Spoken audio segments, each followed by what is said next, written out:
Ladies and gentlemen, the minister will be joining us shortly. Can we take our seats? Thank you.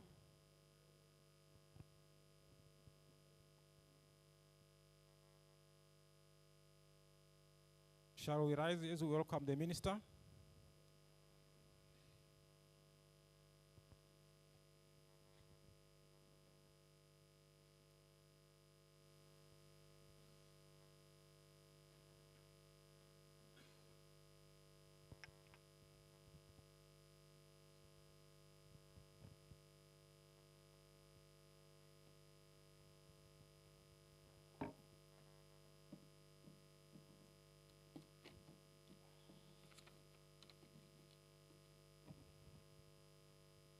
Let's remain standing and start with the anthems.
Thank you, but let's remain standing.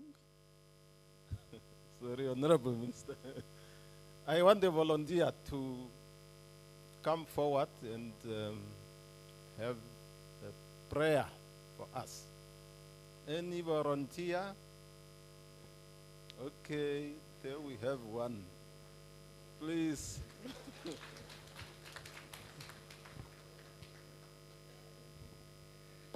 Thank you very much. All protocol observed. My name is Michael Ochup. Before I pray, I would like us to go to our cell phones and look in Exodus 3, verse 10 and 11. Exodus 3, verse 10 and 11. And it says, "Now I'm sending you to the king of Egypt so that you can lead my people out of his country." Verse 11, but Moses said to God, "Who am I that I should go to Pharaoh and that I shall bring the children of Israel out of Egypt?" Now this morning, I think as we came to this very important workshop we are challenged, like Moses, that we are commissioned to go and lead out the people of God. Exactly is what's happening. But to be sent out, we knew that Moses said, I am nothing. But this morning, all of us respond the same to God. I am nothing. But, you know, Moses was given a lot of miracles. He was not sure. He was doubting. But this morning, we are commissioned. We are called upon to lead our people out of the poverty, out of the unemployment, out of all the disaster. But we need to be committed. We need to be dedicated to what we are going to do. So I just want to take the other verse before I pray and then go and sit. I want us to look quickly to Isaiah 43 verse 2.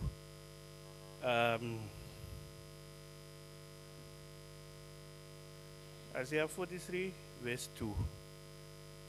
And it's a very good verse. It fits with everything as a human being. And it says, when you pass through waters, I will be with you.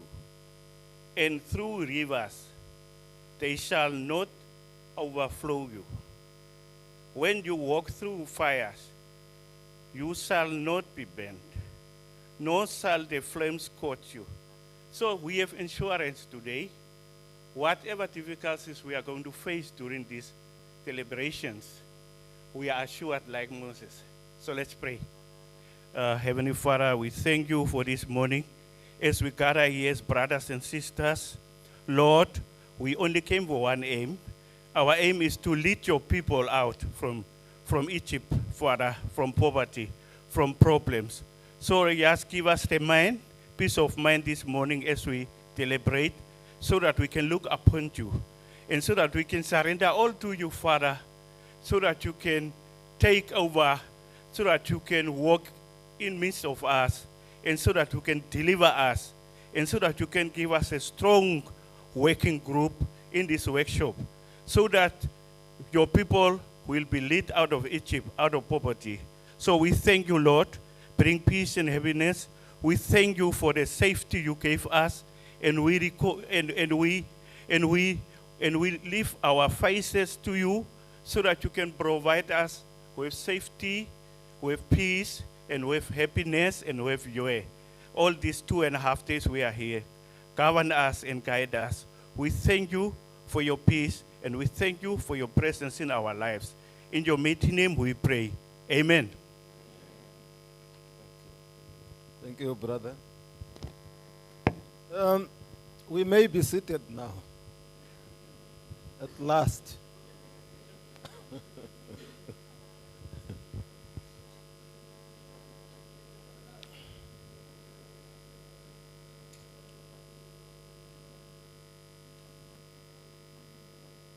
Okay.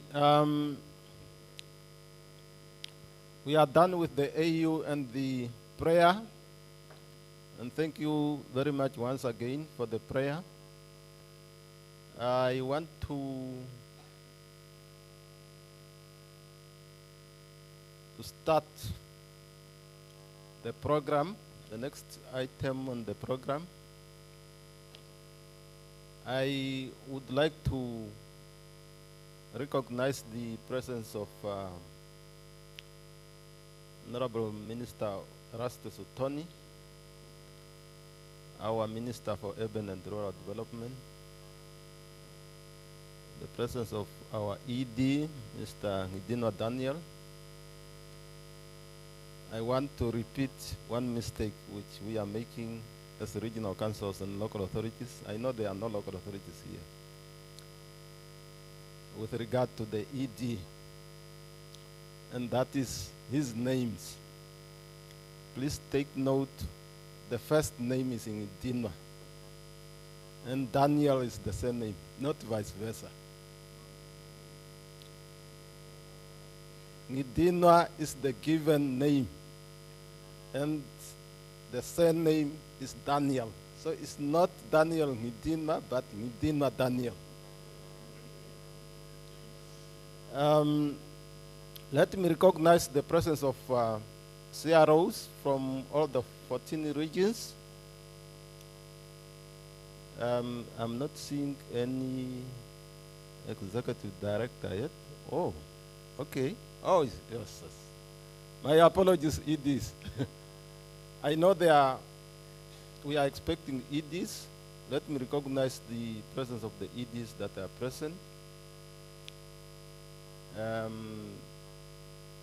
As well as the representatives of the various OMAs that are invited and are part of this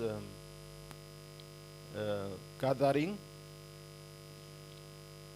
The staff of the ministry, the directors and deputy directors, as well as other senior staff from regional councils, and the OMAs, the media, and all the invited guests. Good morning to you all. Yeah, my name is Lamek Uyepa. I'm a Deputy Executive Director in the ministry, and I will be the Director of Ceremonies for this morning. Without wasting time, I would like to invite our Executive Director, Mr. Daniel, to come and deliver some remarks. ED, please come over here.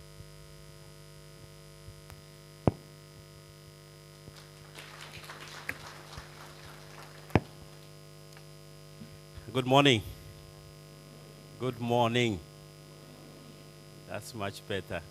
I want to recognize the presence of the Honorable Minister, Honorable Erastus Utoni, Minister of Urban and Rural Development.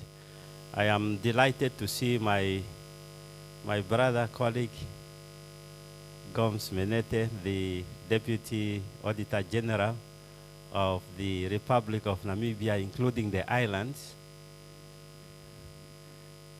I want to appreciate the presence of Chief Regional Officers who are here.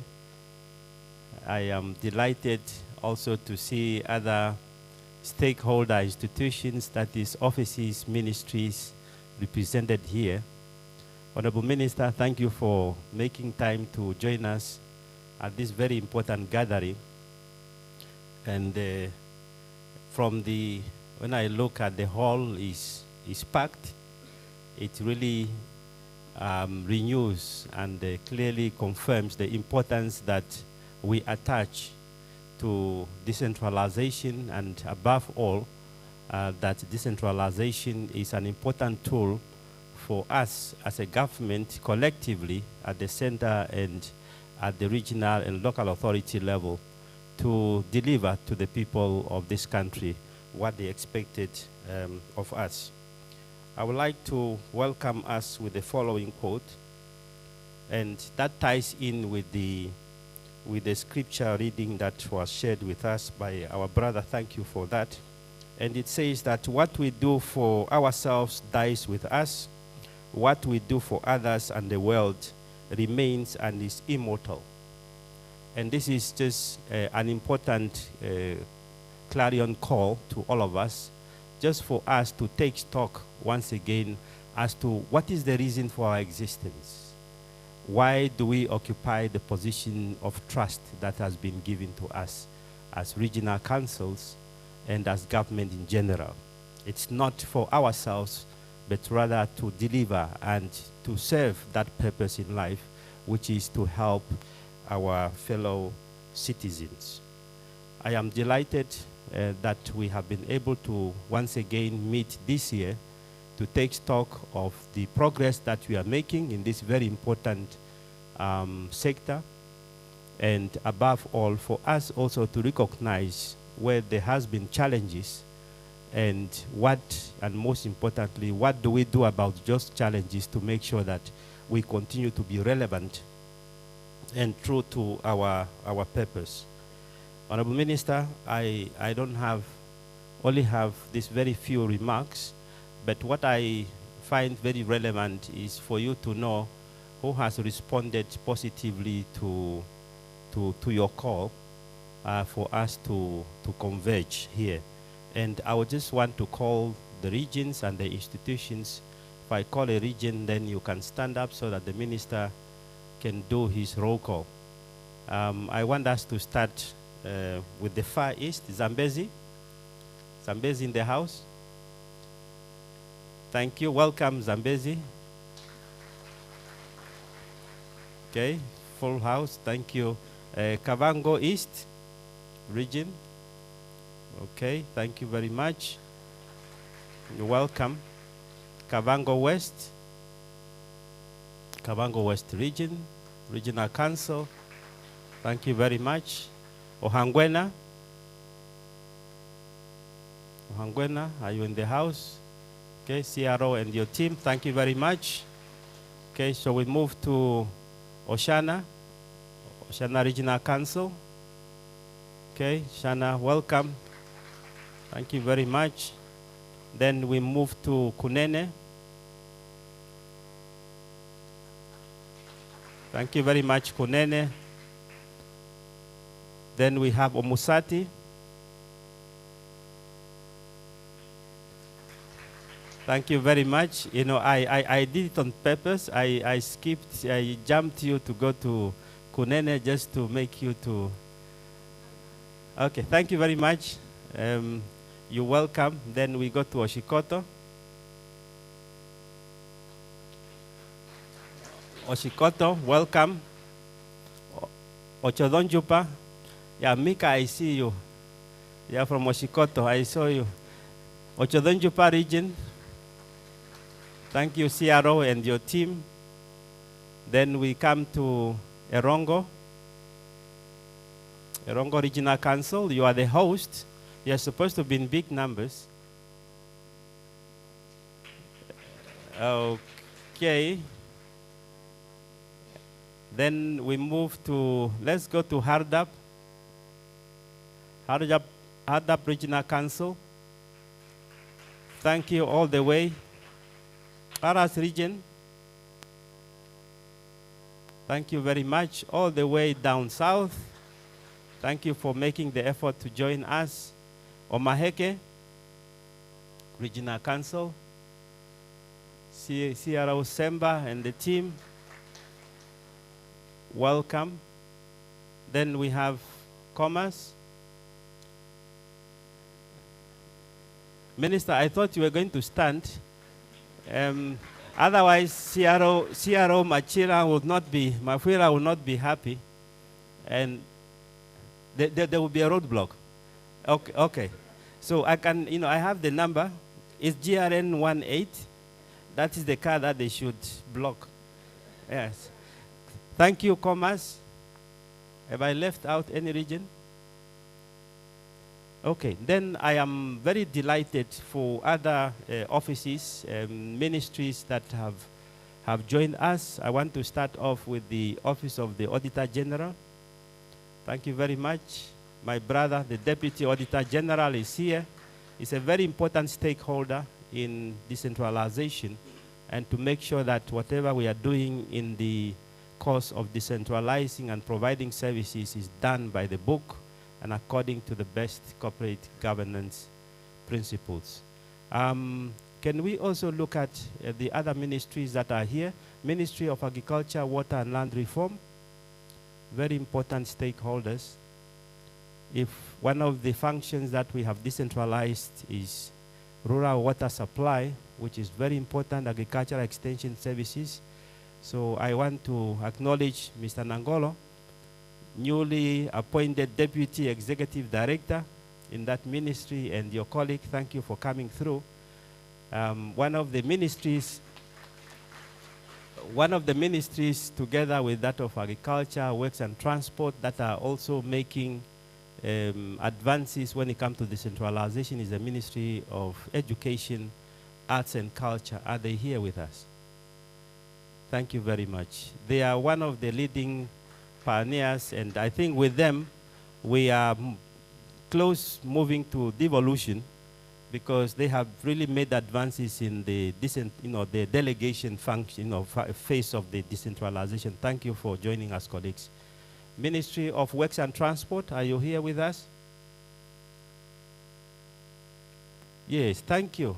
You are all sitting in the same area. So I think during the break we are going to shovel you, so that then you can network with others. Thank you very much. It's one of those ministries really, again, as I indicated, together with education, that are pioneering in terms of the decentralization process. So thank you for making the time to join us. Office of the Prime Minister, we cannot do without ensuring that the public service at all levels, including in terms of decentralization, is fit for purpose. Office of the Prime Minister, thank you very much. I see my brother here, the Deputy Executive Director, Public Service Commission Secretariat, and the other colleagues. Thank you for joining us. Ministry of Environment, Forestry and Tourism, are you? Thank you. Thank you. Welcome. And then one of the ministries also that have really made a lot of advances, and we want to really appreciate that they have been really keeping very close contact with regional councils to ensure that whatever functions that have been decentralized are actually having the impact. And that is the Ministry of Information and Communication Technology, MICT. Are you in the house? Thank you very much for being here with us. Ministry of Health and Social Services. Thank you very much. They are there at the back. Welcome. And there's a lot, in terms of really to improve the livelihood of our people. Issues of labor, industrial relations, and employment creation is very important. Are the colleagues from that ministry here with us? Yes, thank you. Thank you. Thank you for coming through. And we need to ensure that we are fit and that our youth are part of development. Ministry of Youth, National Service, and Sports Youth National Service, are you here? Thank you very much for joining us. And then ministry responsible for gender equality, poverty eradication, and social welfare, are you with us? Right here. Thank you. Okay. Yeah, and you have to come back to the ministry. He used to work for us.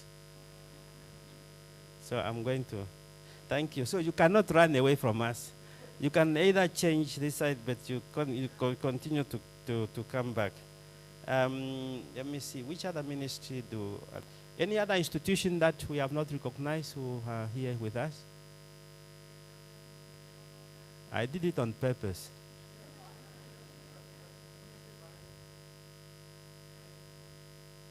Excellent. So, National Planning Commission, there's nothing that we can do in terms of development without you. Thank you for making the time to join us. And then, of course, our colleagues from ministry responsible for higher education, innovation, and research. Welcome. Thank you so much for making the time to be here. Any other institution? We don't want anybody to feel left out. Honorable Minister, we have a full house, and that means that we are going to do justice to the issue that has brought us here. And with this, I want to say welcome, Honorable Minister, and welcome to the participant. Thank you.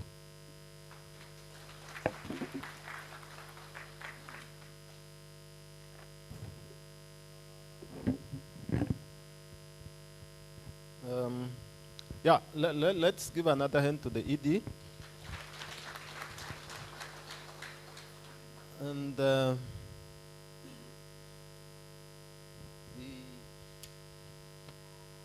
next item on the agenda is the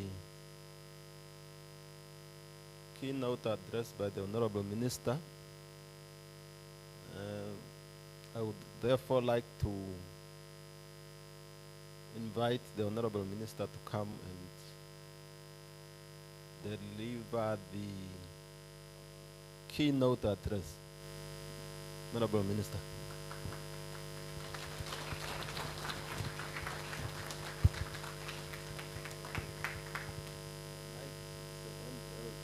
Oh, okay. No, thank you very much, colleagues. Thank you very much, Director of our proceeding and our event this morning. And I think the Director of our gathering here this morning has already apologized to you why we have to start this very late. I think you have done so. He has not done it, eh? Oh, we have to respect others. He did, eh? Oh, he did. Now some are saying no, some are saying yes. Okay, but okay, let's apologize that we are starting this meeting very late.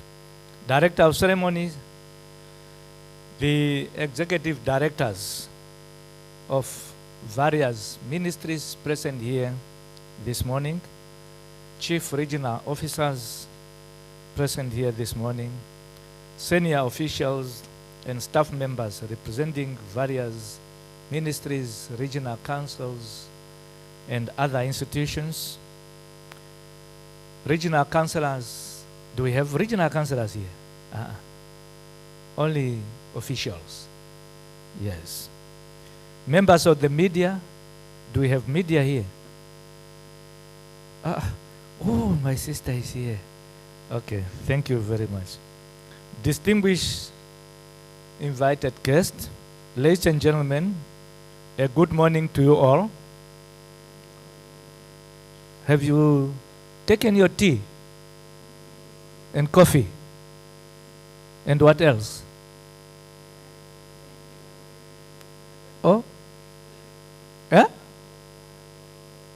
Only water? Yeah, water is good.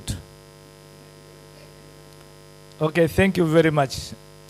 Allow me, ladies and gentlemen, to first of all thank you all for finding time out of your busy schedule to be here with us during this session of 2024 Annual Consultative Decentralization Forum under the theme towards the full implementation of the decentralization policy in Namibia.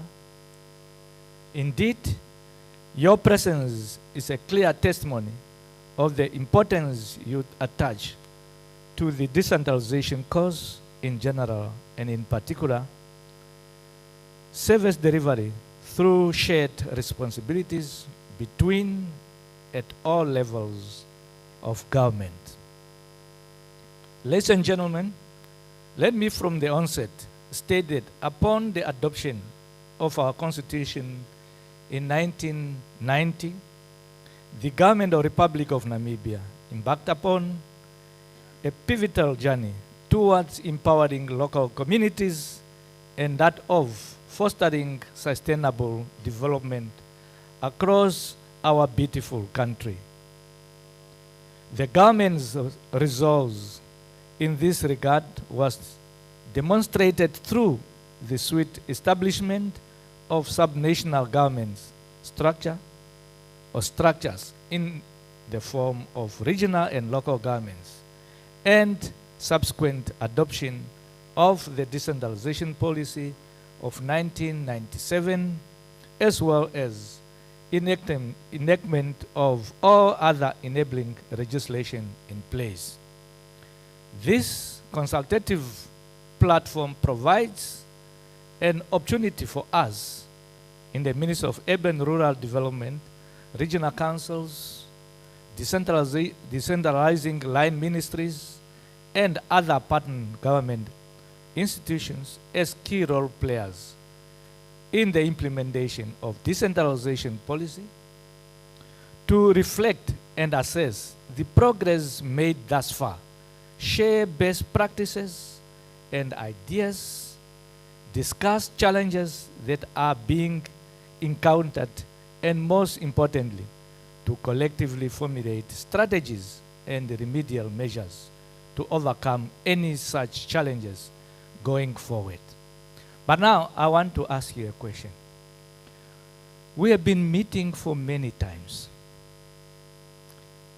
like this, as we are meeting today.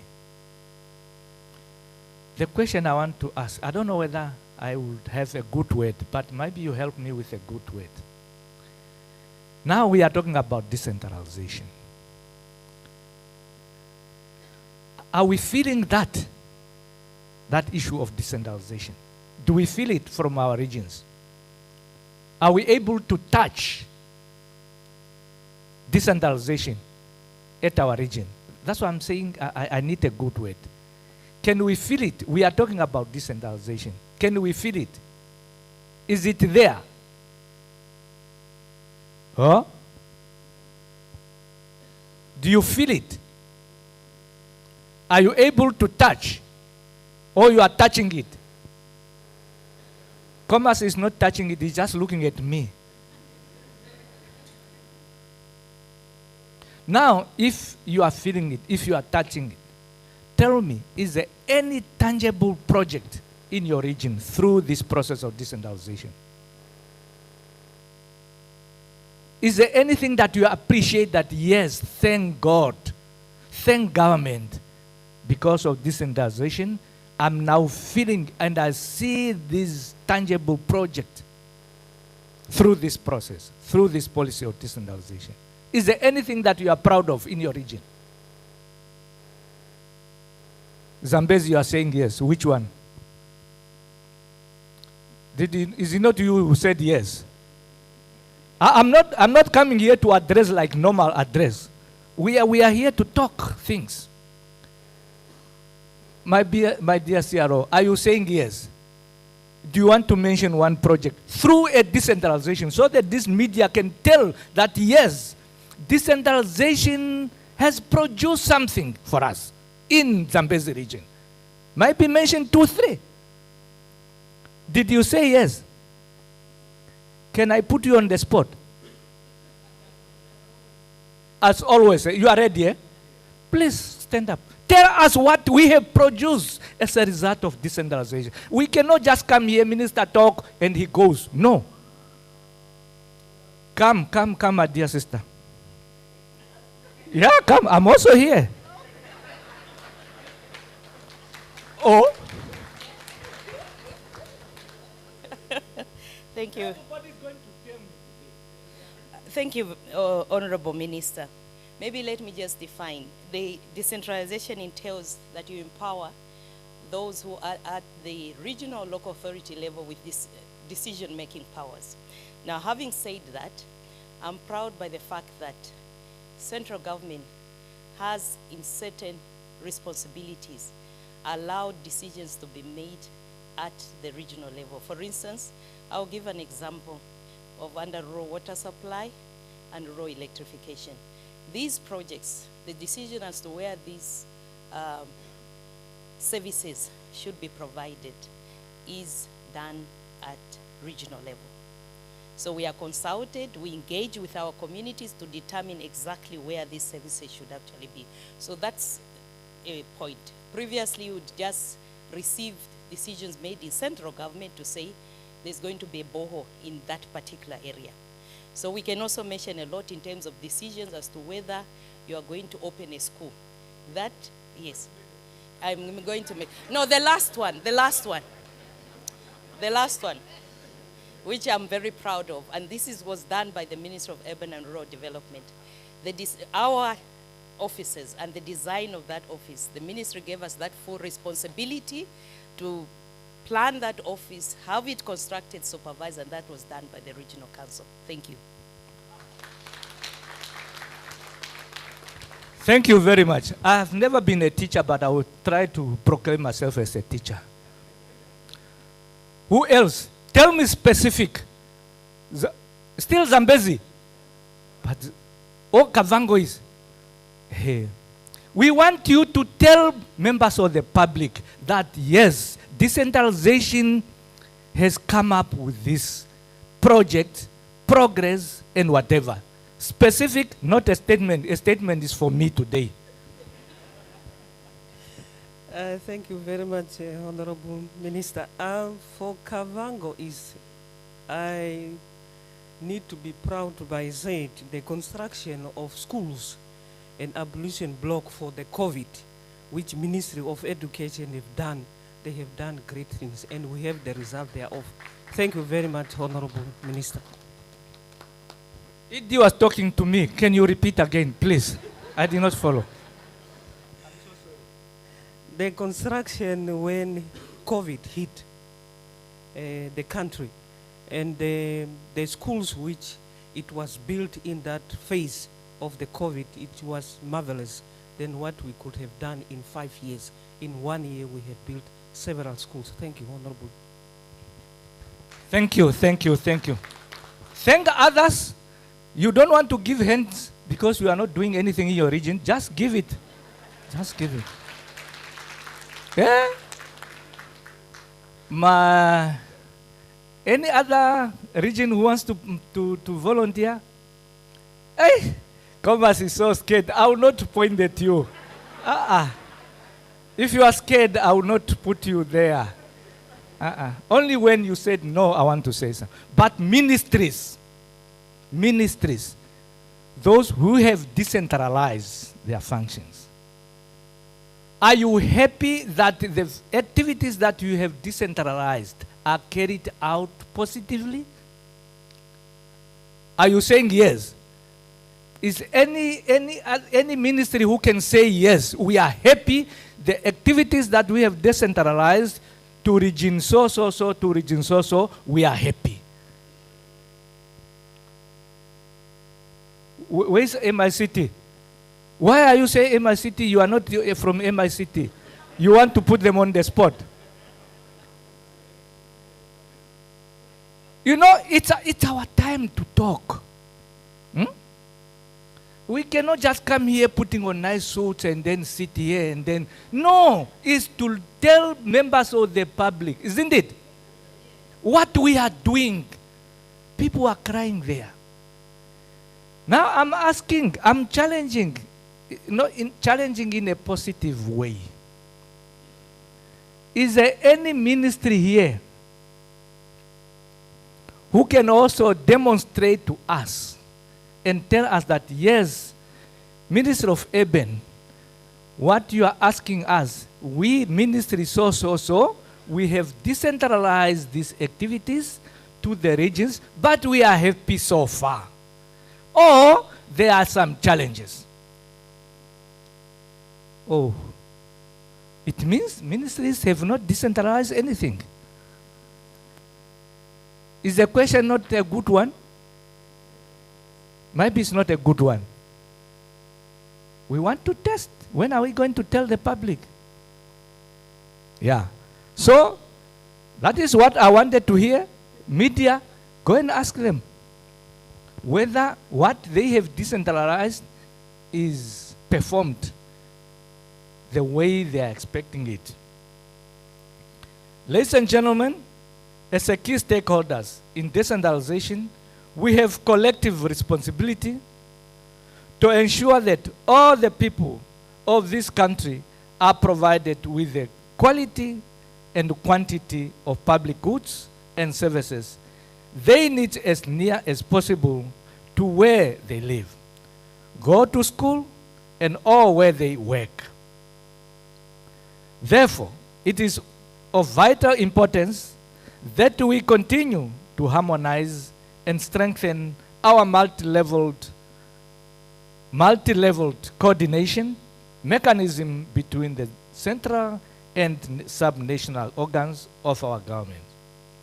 It is a commonly accepted fact that proper coordination removes duplications of efforts and wastage of resources on the one hand, whereas on the other hand, it promotes efficiency in resource utilization and synergies across and between sectors. This position is much in harmony with the general principle of shared responsibility and complementarity, as well as cooperation between different levels of government as stipulated in African Charter on the values and principles of decentralization, local governance, and local development. Ladies and gentlemen, decentralization lies at the heart of democratic governance, as characterized by the principles of subsidiarity and local autonomy. It is further considered as the cornerstone upon which equitable distribution of resources, efficient service delivery, and participatory decision-making are built. Therefore, by decentralizing decision-making powers and service responsibility to regional council and local authorities, governments strive to empower communities to shape their own destinies and to address their unique needs, aspirations, and challenges with sweet and based on the understanding of their own local circumstances. Ladies and gentlemen, over the past years, we have witnessed a steady transfer of services, functions, and related resources from various decentralizing line ministries to regional councils. In this regard, I would like to once again acknowledge and commend those ministries in this forefront of their unwavering spirit of partnership, cooperation, and commitment towards realizing and advancing the objectives and principles of decentralization in Namibia. In this respect, I'm referring to the Ministry of Education. Do we have education here? But I was asking you, then you were just quiet. Were you not empowered?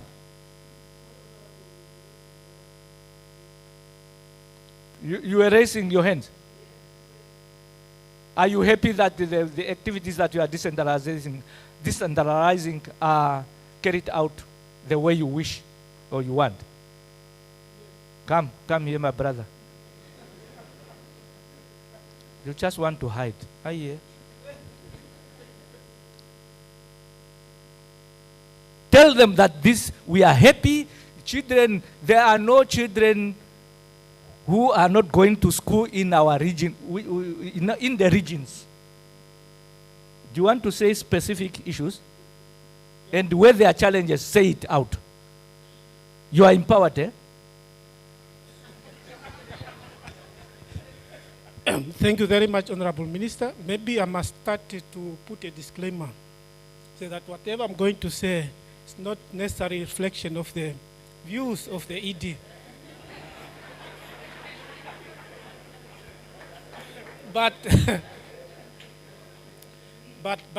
as a cadre, a senior management cadre, to say that we are very pleased, Honorable Minister, in terms of identification of schools. You know, Namibia is very vast, and we are not, as a ministry, will not be there at every corner of the Republic, but the colleagues at the Regional Council are able to identify the needs where the schools, as CRO Nangura have indicated, where the critical infrastructure need to be put up. And we are very pleased with that. Although with this, I want also to indicate that we with the Zambezi Regional Council, I think we have empowered them to appoint a contractor that completed Ngoma CLDC at the far corner of the Republic. Maybe some challenges, yes, we are interacting so that we can be able to iron them out. But otherwise, we are very pleased that we have undertaken that exercise. Thank you. Let's give them big hands. Thank you, thank you. So we are also talking about Ministry of Works, Transport. Yes, you are hiding and you still want to keep hiding. Are you happy, Works? Are the road maintenance going on nicely, done by the regional councils?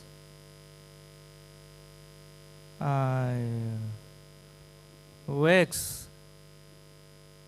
If your minister was here, he said, no, why are you quiet? You have to shine. Yes.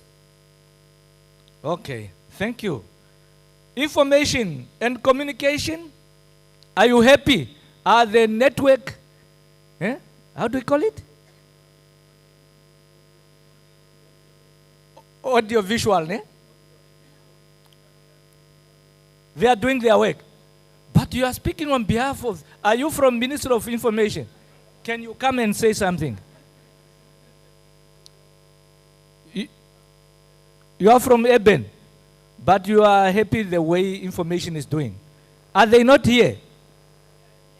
Come. We are here to tell what we are doing in government.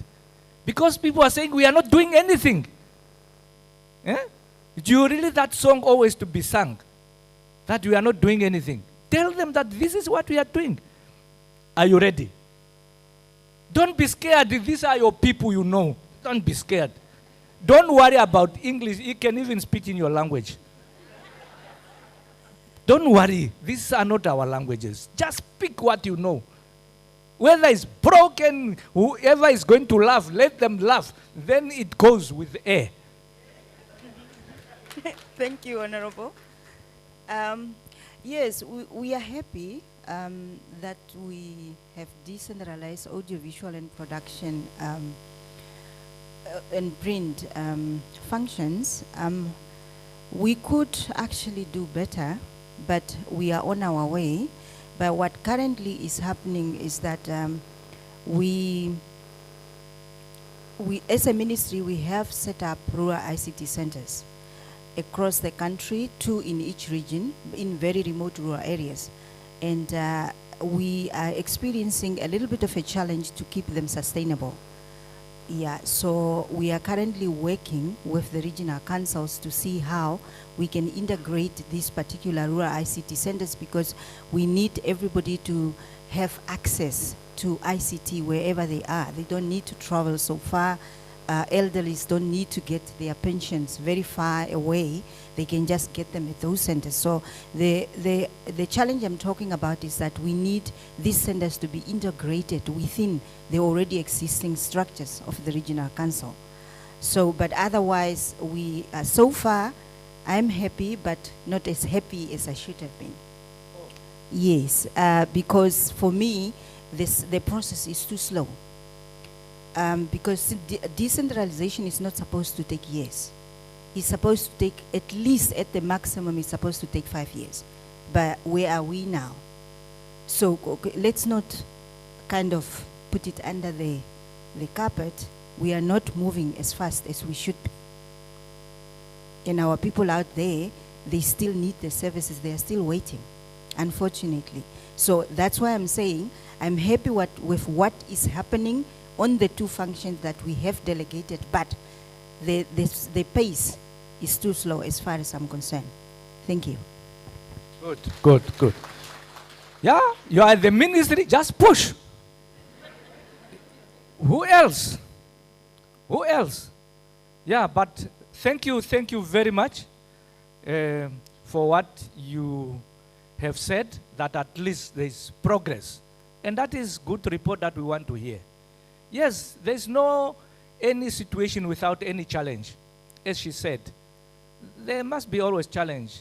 One challenge is it might be a slow process, but we can overcome that.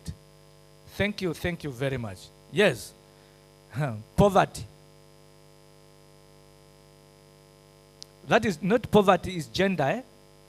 Gender poverty eradication. No, it's one, I'm correct. It said gender, equality, poverty eradication. Yes, poverty is, it's a challenge. That's why it comes first. Yeah, okay. Are you happy, gender? Oh, you are here, gender. You want to say something?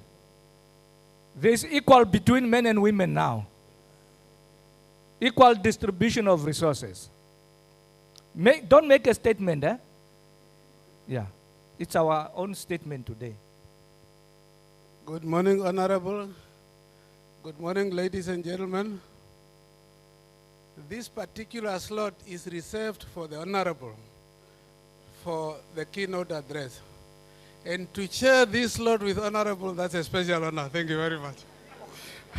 Over and above that, ladies and gentlemen, the ministry, please listen to the name carefully. Gender equality, poverty eradication, and social welfare is the ministry responsible for the most vulnerable member of our society. I am pleased to announce that the bulk of our functions we have already decentralized to the regional councils. We have only 2 functions outstanding, that is disability affairs and marginalized communities. Everything else decentralized already. I must also inform that with the decentralization of these functions, in each of the 14 regions, we have a person at the level of deputy director heading these functions. Most of the positions we have filled, some we are still filling as budget will permit. And on a monthly basis, to the extent that the financial constraints permit, we transfer funds to the regional councils on a monthly basis. The major challenge that we experience, you know, for the next funds to be transferred, a report of the previous month must be submitted. And that is where I humbly beg my CROs to please make sure that the deputy directors, they comply with that one. Last but not least, with every year's planning of the ministry, we make sure we invite the directors of planning and the regional deputy directors for gender to be part of our planning meeting, so that what we discuss here is incorporated into the regional plans. Is that not enough? Thank you very much. Thank you, thank you, thank you, thank you. Thank you. Reports. Agriculture.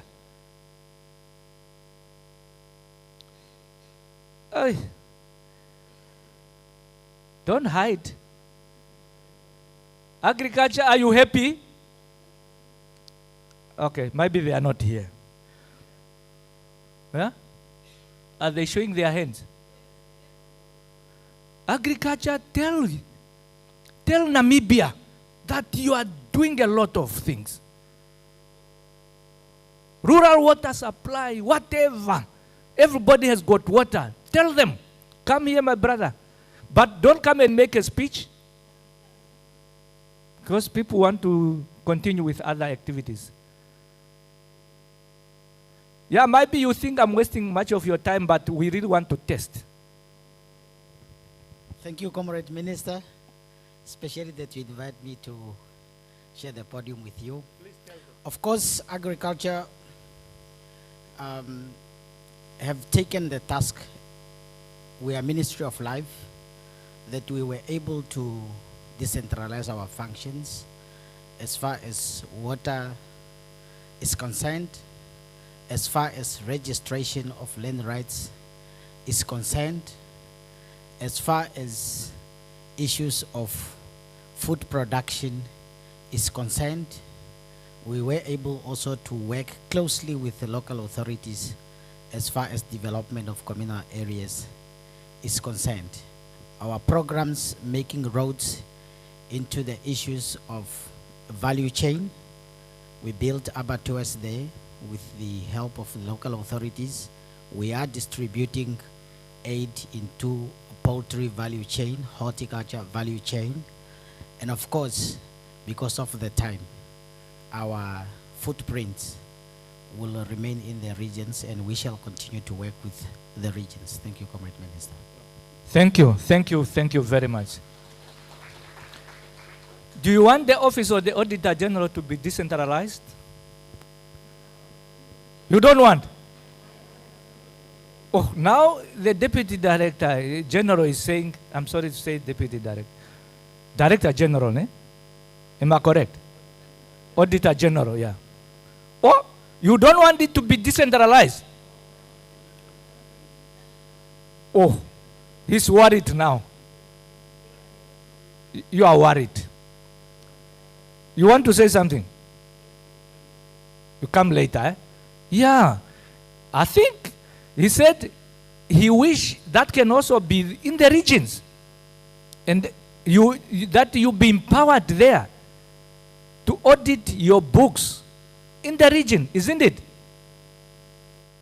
Oh, you are saying, You are not ready. Oh, okay. Thank you very much. So, ladies and gentlemen, in the same spirit, I call upon other ministries that are still in preparatory stage of decentralizing identified functions to double their efforts and expedite the transfer of all those functions eligible for decentralization to regional councils. I'm reliably informed that some of those ministries are in their final preparatory stages and will soon witness the handing over of more functions to regional councils. Among others, these are the Ministries of Health and Social Services, Youth, Sport, and National Service, as well as some additional functions from the Ministry of Agriculture, Water, and Land Reform. I once again urge you to steadfastly pursue and realize the decentralization agenda during this year, 2024, as the year of expectation for the common good of all citizens. Ladies and gentlemen, I believe that the realization of our decentralization dreams is largely determined by our willingness to make a success. A certain Niccolo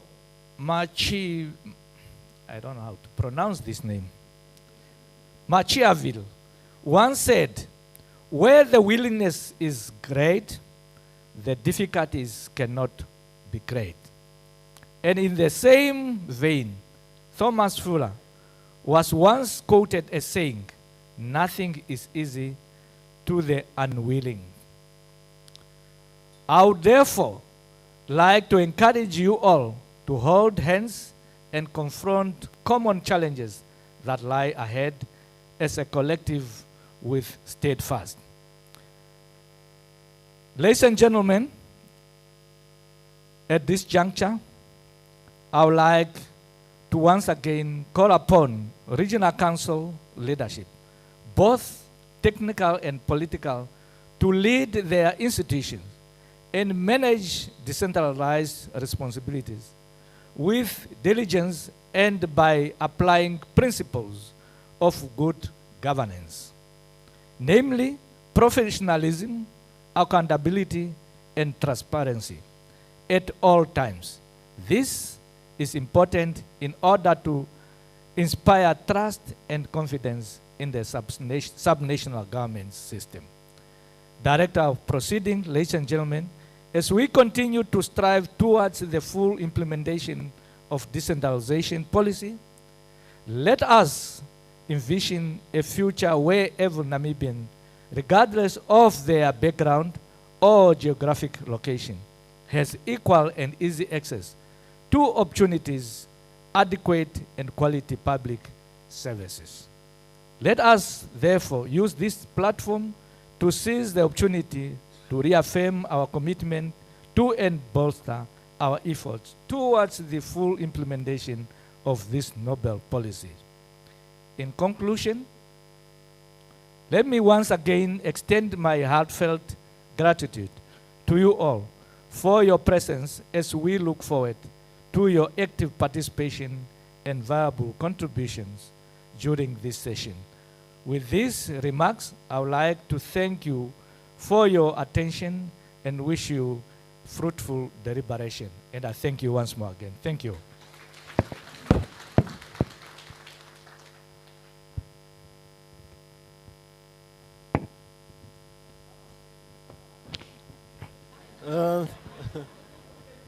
Please, let's give the minister another applause.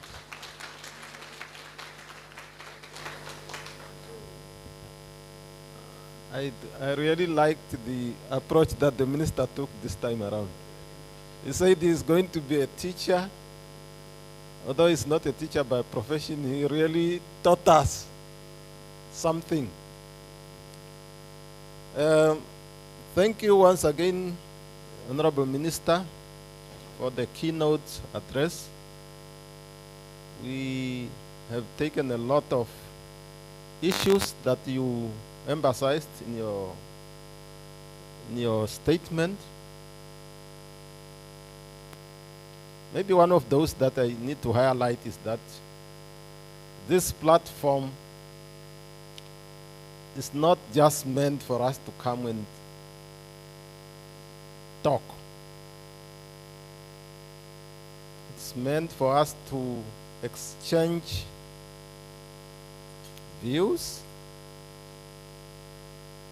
look at best practices, and find solutions to the challenges that we are facing with this process. The madam from MICT said the process is taking too long to complete. And I want to agree with her. Our people don't have the patience to wait for services to get to them. And this platform is the main arena where we can iron out the challenges and formulate the way forward. The minister also indicated that if we coordinate properly, we are guaranteed to eliminate or at least reduce duplications. Because without proper coordination, we would be doing the same thing as ministries, as regional councils. We will have a lot of overlaps, and by so doing, we will waste resources. And when there is resource wasting, that Emaneti will not be happy. He will definitely give you a disclaimer. And we don't want to see that happening.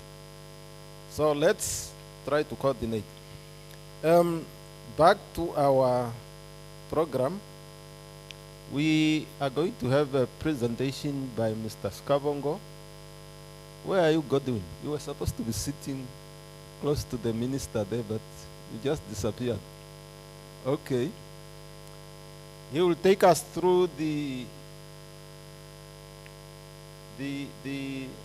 should we say, the reason or the rationale why this gathering is taking place. And I would like to request the NBC, we need to give special thanks to the national broadcaster for coming and for covering this event. Please do capture this part of the program as well, because this is where we highlight how we have fared since the last platform that we had last year. This is our presentation already.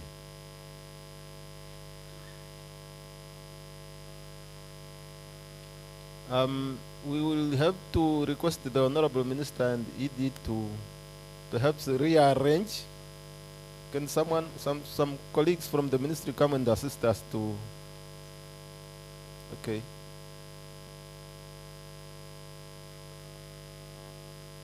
Narrator dialogue. Scan. Narrator. Exiting narrator. Julia, remove your other person, please. We have two moderators now.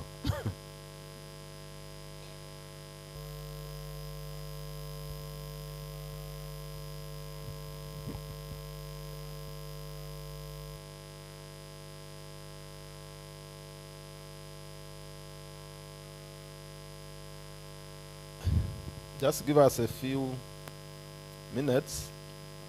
Our IT colleague is now trying to sort out this connectivity issue. Our apologies for that. Okay.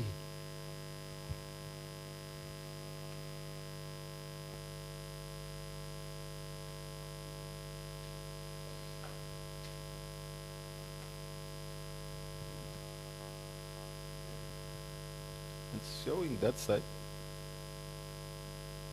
It's showing. So let me give to Mr. Godwin Skavongo, Director for Decentralization, to take us through. Thank you, Program Director. Thank you, Honorable Minister, esteemed Executive Directors and the Chief Regional Officers, Senior Managers. I'm going to take you through the preliminary part of our program, where we're going to reflect on the objectives why we're here, and in so doing, we're also going to reflect on the progress that we have made in respect of the manner in which we have dealt with the decisions that we took at our previous forum last year, and we'll also reflect on our status currently and the challenges, as well as some remedial measures that have been taken. As it has been indicated, this forum is meant for us as stakeholders, as a platform where we meet and ensure that we share information that will enable us to have shared understanding, common approach to issues, and the vision in terms of our decentralization. This is centered on the fact that decentralization, and particularly it happening within the context of a unitary state, the principle of cooperation and partnership is central, and as such, it is just imperative that from time to time, and as we have time determined on an annual basis, we meet to discuss and reflect on issues that affects us all. Specifically for this session, we are going to take some stock in terms of how we have carried out certain activities. As you could already hear, regional councils have got their own experience. Land ministries have got their own experience. They will also share certain issues, perhaps in the form of challenges, and also some best practices that we may have to take into account, and that which need to be emulated, we also have to take consideration of such. And more so, we are saying that where we are in terms of the progress we have made in the form of implementing the policy on decentralization, we desire to have gone much further. So this occasion will help us to look into some kind of more practical measures or ways in which we have to address the issues that are holding us back. and so forth. As you have seen in the program that we are also having a discussion later, which is not necessarily an issue of having a general reflection, but ultimately we would want to have more practical ideas that will be able to take us forward. And with that, we should be able to really come up with a clear vision in terms of how we move forward through the recommendations that we are going to make based on the information that's going to be shared and provided during the course of this engagement. One aspect that we emphasize more is that of ensuring that those areas where we are doing well, we have to find ways and means of making sure that we consolidate such while we build on to reach the levels that we want to attain as we move forward.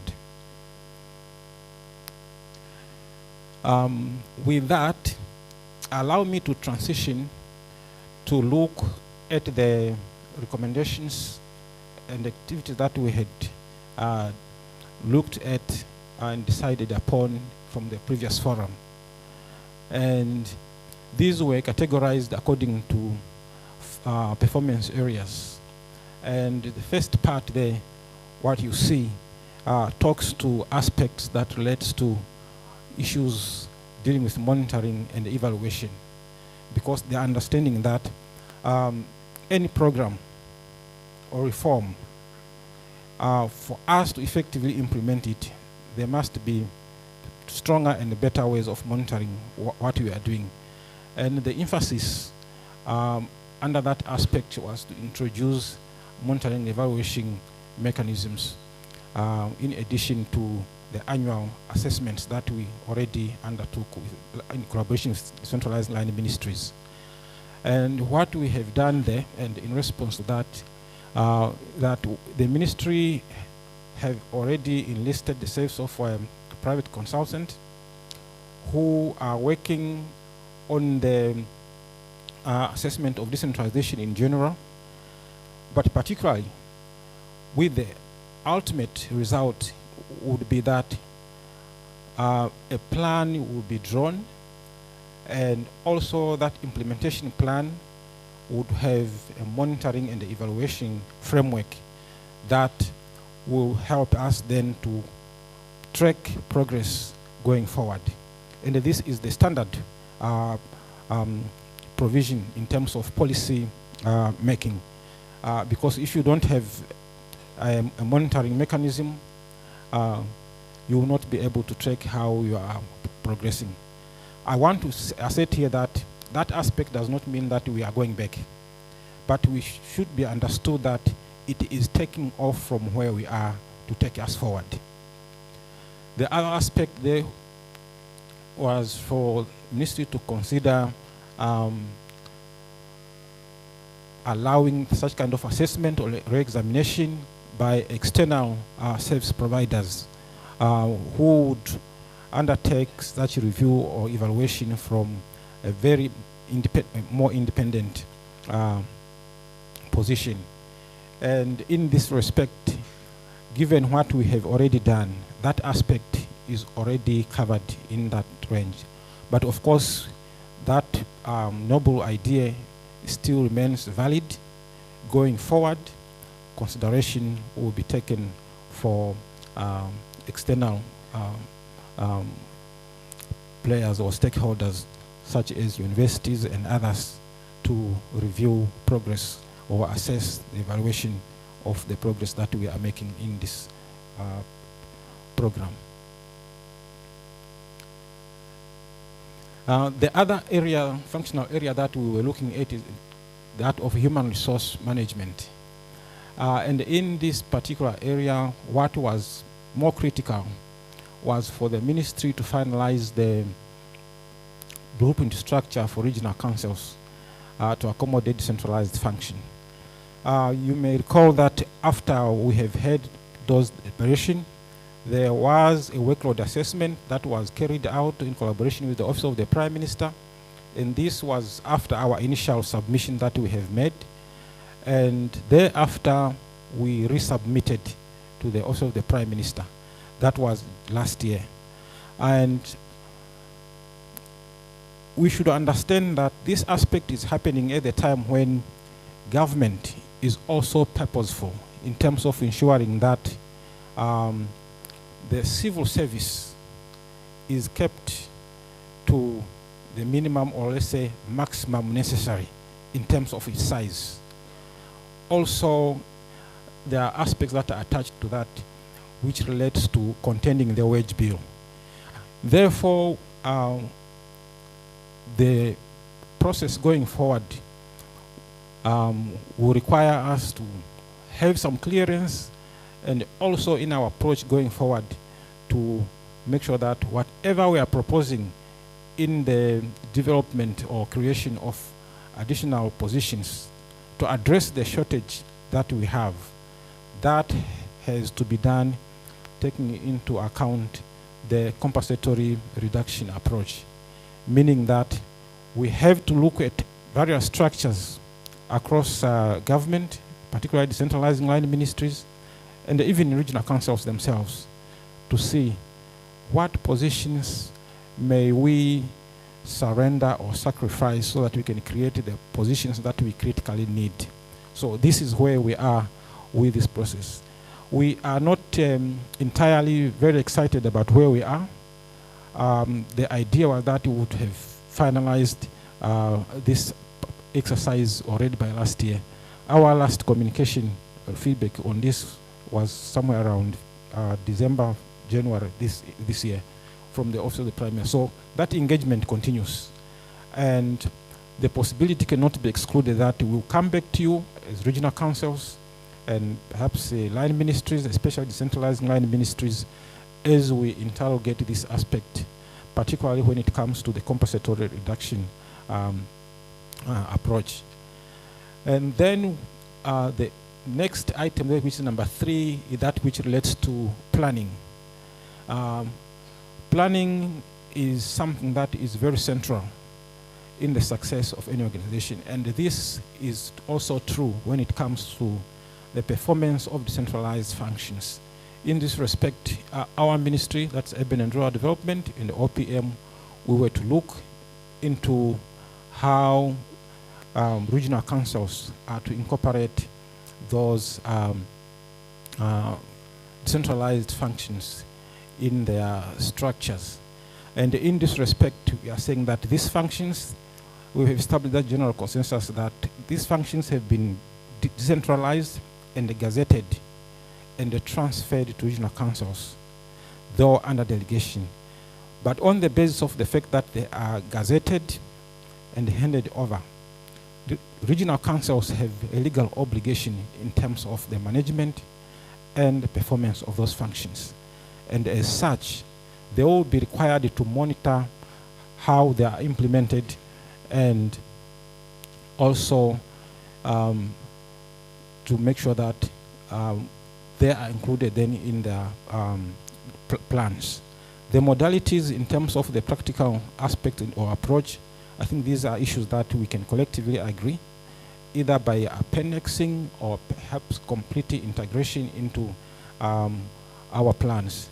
And that's why you could hear a colleague who was reporting from the Ministry of Gender Equality, Poverty Eradication and Social Welfare, in getting that the approach when it comes to planning,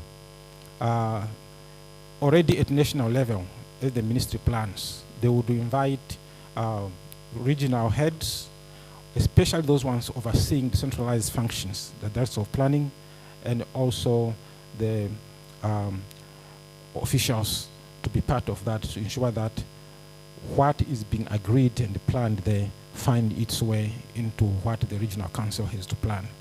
Ultimately, you have to supervise these functions on a quarterly basis. You have to ensure that as under the performance management system, the necessary appraisals are being carried out as well. So there's just an element there that we were supposed to have consulted with the Auditor General's office, which we haven't done, and I think that is still practical. just to make sure that we are on the same wavelength. And this is for a practical reason, because as you may all be well aware, the Office of the Auditor General always conducts what they call performance audits, which basically touches on the operations, your plans, your functions, and so forth. This way, where they look at the policies that are in place and all those kind of issues. So that understanding has to be entrenched and be balanced from both sides. The other aspect under planning was to do with the revision of the decentralization guidelines, implementation guidelines. We are well aware that under delegation, we have several guidelines that address different issues. And from our engagements in the past, there were certain areas that were identified as critical to relook. And among such, we had the guidelines governing human resource management, as well as those on financial policy, financial accounting. And these are the ones that we have prioritized.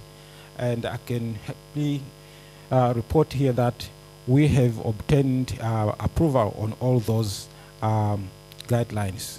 The human resource management guidelines, the Prime Minister gave us an okay, and also on financial accounting policy.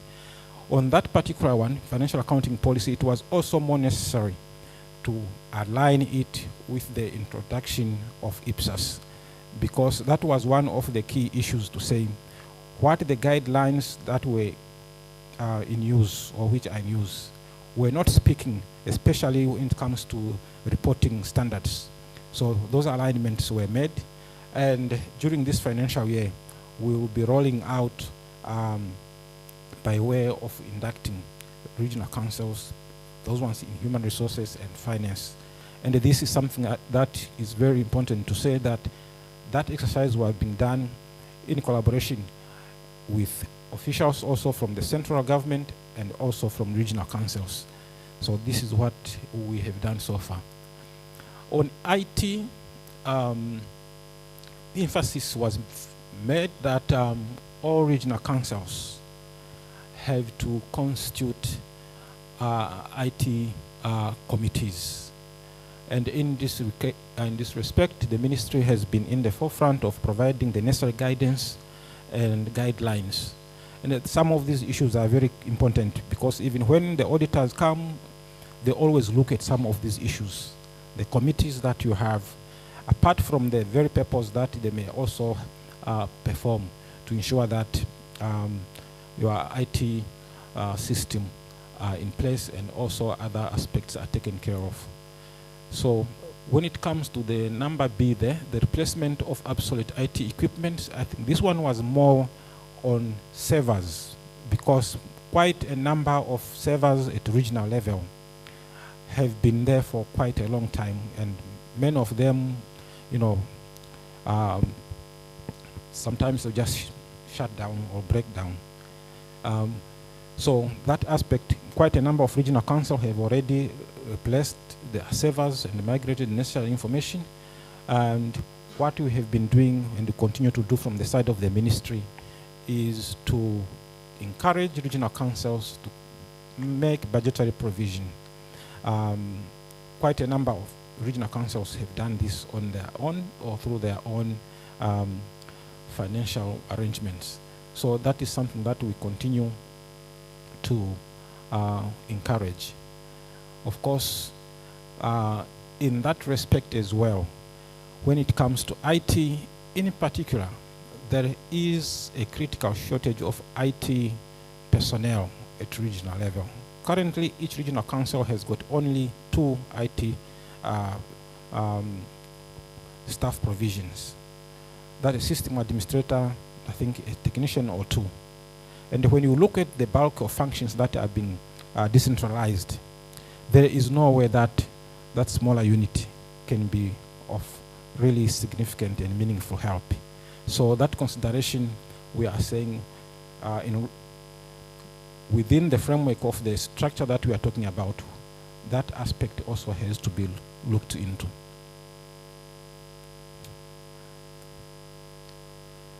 Going forward, we are looking at capacity building because we acknowledge that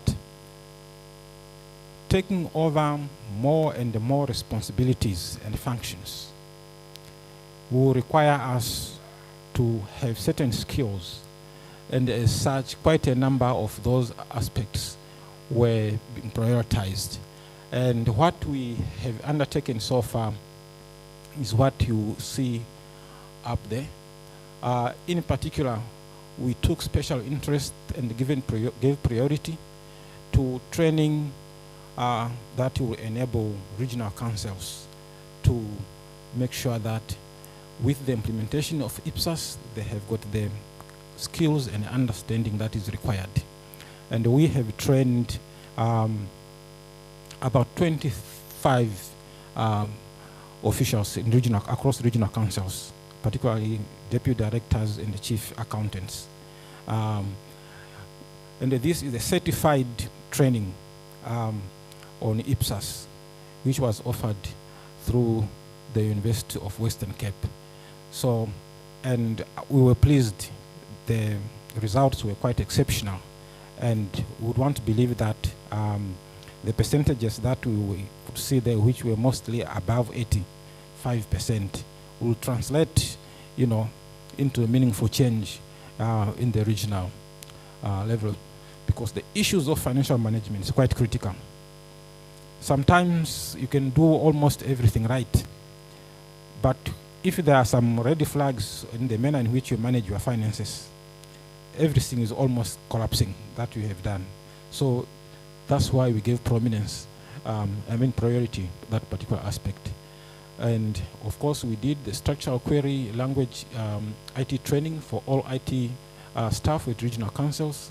And we continuously maintain our annual finance forum, where finance officials come together and exchange views, more practical ways in terms of dealing with issues that are facing them, particularly financial production of annual financial statements and other reporting requirements when it comes to finance. And so we did when it comes to HR and finance, and where we took all officials at regional level and those from the regional councils, because the view of here was that quite a number of people have come into the system, and they were somehow not very familiar with the goes and ins of the rules that governs those areas in terms of decentralized functions, and also the aspect of ensuring that we strengthen participatory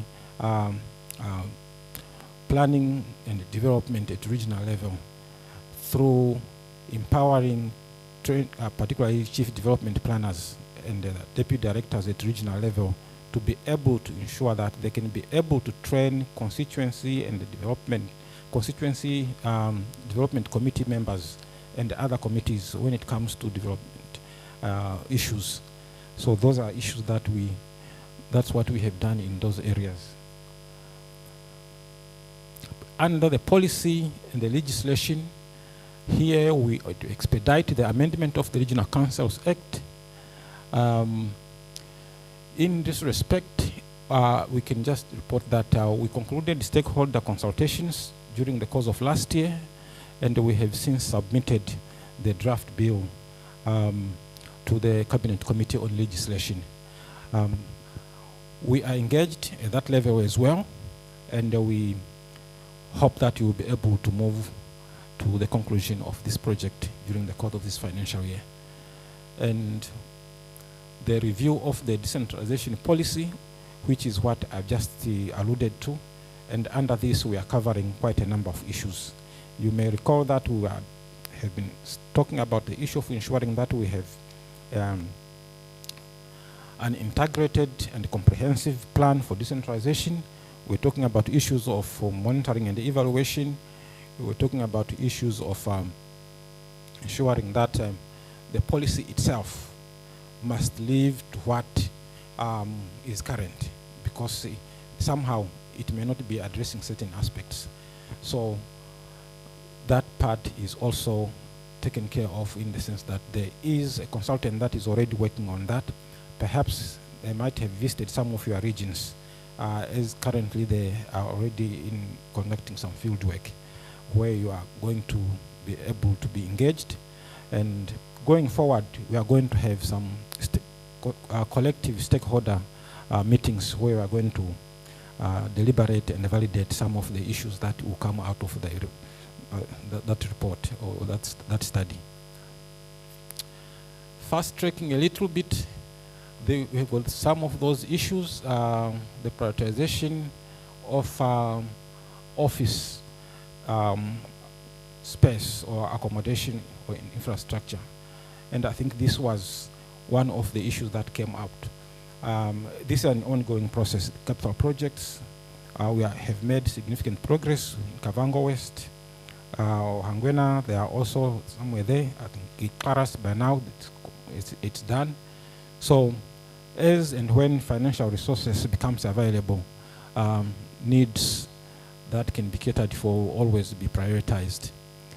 Equally, the issue of looking at standardizing reporting templates, that aspect was also looked into through our focal committee on finance, which also helped in the review of the other policies. But there are a few aspects that still need just to be finalized before that particular framework or template can be rolled out. The last one here that we have had to do with considering the devolution of some of these functions that have been decentralized. It has been alluded to here that the process has taken so long, and this is the reason why we have, in collaboration with other line ministries, trying to up the issue of assessing the performance of functions. Because for us to move forward, we should have an assurance in terms of how are these functions being managed at the moment, so that even when we move forward, we should be able to know what we should be carrying forward or what issues we must be able to take care of. So far, depending on availability of resources, because this is somehow costly, the ministries that we worked with during the course of the year, particularly Ministry of Education, Ministry of Works, and the Ministry of Lands, we could only cover certain or half of the regions, and the remainder of those regions will be covered during this financial year, depending the availability of resources also. Okay, now a reflection on the status. Here we look at the functions that have been decentralized so far. Now, I want to indicate that the reason why we continuously have to reflect on this may not necessarily be to say this is the progress we are making, but it's also to say this is where we have been, and hence the need to ensure that we do something different.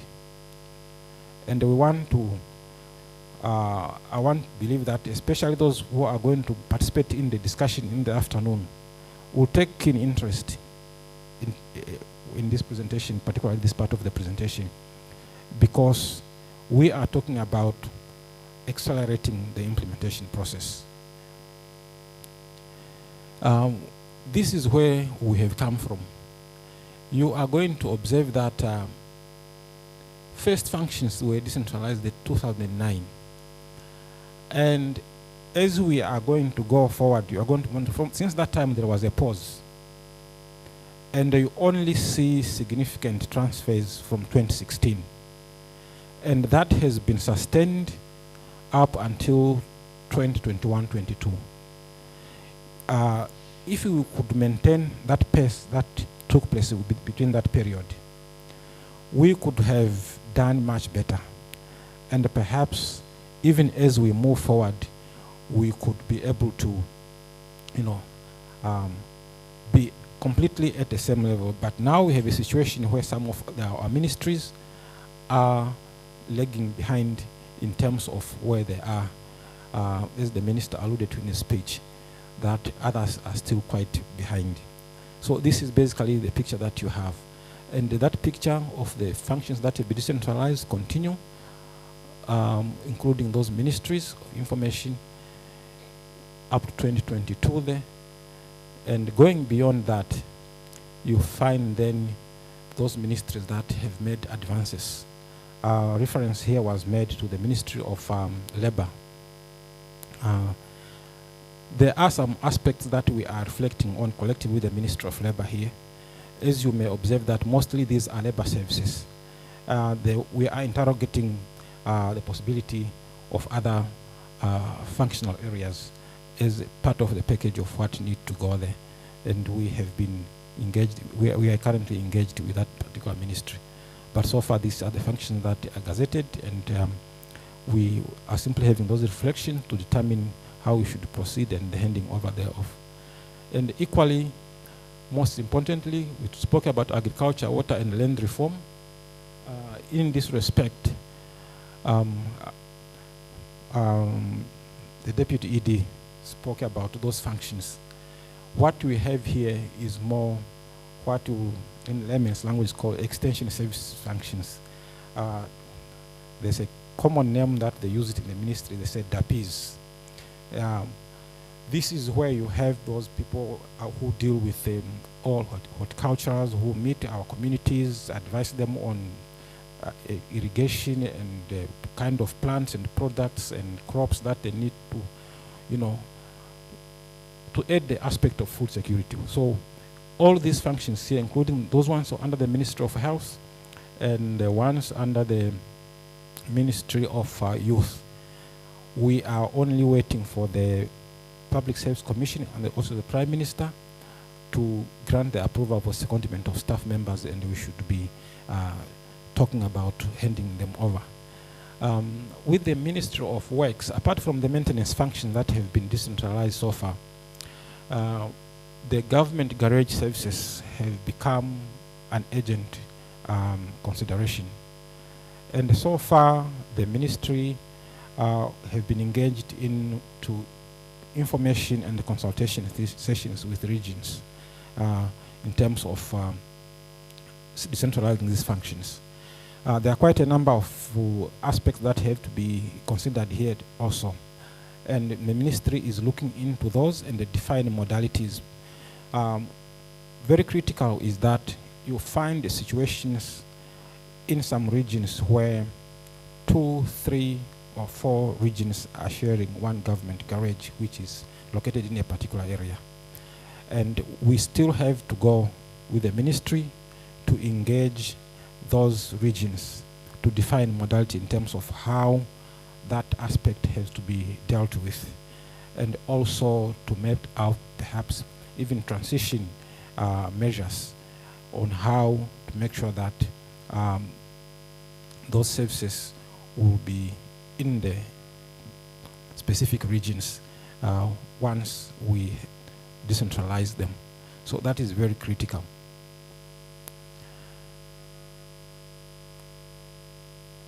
Yes, yeah.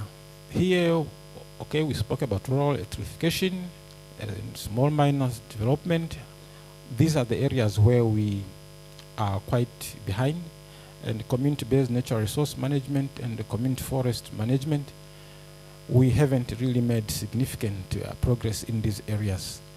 But these are critical areas that we really have to look into, and we don't cease in our effort to engage the respective ministries to ensure that we make significant progress. As I move towards the end of my presentation, these challenges are quite familiar, and the reason why they are recurring does not necessarily mean that nothing has been happening in addressing them. But we are saying we could go to a level where these issues should no longer be seen as hindrance. So their presence or should not mean that things have become impossible or really complicated to overcome. Of course, we talked about the issues of an integrated plan, which is being addressed and is going to be resolved and addressed through the consultancy on the review of the status of decentralization, and the aspect of ensuring that this prioritization of decentralization and provision for decentralization, decentralized activities in terms of our budgets. All these aspects are continuous, necessary requirements that we continue to. Of course, we are quite cognizant of the fact that there are circumstances that sometimes lead to that, and sometimes beyond our control. And so the issues of planning and physical infrastructure, as we have said, these are things that, or needs that we need to continue to address. And as resources becomes available, we'll deal with such issues. And also we recognize that the issue of inadequate resources to support centralized function, it's not a mere factor or reason of withholding resources, but there are circumstances that leads to that, particularly when the economy is not doing well. Very little goes into our fiscus, and as such, when Treasury starts distributing and appropriation is being done, you find that ministries may, in as much as they may have wanted to give more, they may simply give as much as they can, depending on what has been appropriated to them. Okay. We cannot overemphasize the issue of accountability and the reporting. And this is very serious, and we continue to reflect on this issue as regional councils in particular, so that we address the issues that have been hampering. Issues of qualified audits, they paint a very bad picture. Sometimes, even when you try to explain with good reasons, it becomes very difficult to erase that picture in someone's mind. And that's why, even from our side as the ministry, we have prioritized whenever resources permits and whenever it's possible to see to it that we do everything that is possible to support regional councils to strengthen their capacities in those areas. Okay, we spoke about the issue of restructuring already, and yes, those aspects. The colleague who spoke here when the minister was presenting this statement from the Ministry of Information, she alluded to the fact that yes, things are happening, but we could be doing better. I think that aspect may be applicable to quite a number of other areas as well. Of course, depending, it may differ from region to region, in that certain areas we have not really, optimized on that which has been given to us, by ensuring that there is closer supervision and maximum utilization of that which has been put at our disposal. So if we are to do that, we would definitely address some of these issues that we are dealing with. So when it comes to remedial measures, this is basically what I've been talking to as we were proceeding, and we should be able to address most of these issues to mitigate the capacities and gaps. The issues that we already know, we don't necessarily have to wait for the studies to come. We have to devise ways and means of addressing such issues. Director of Proceedings, I took advantage of being the first presenter, and given the fact that we wanted to also be as elaborate as possible in terms of issues that were discussed, and Thank you very much for the kind attention.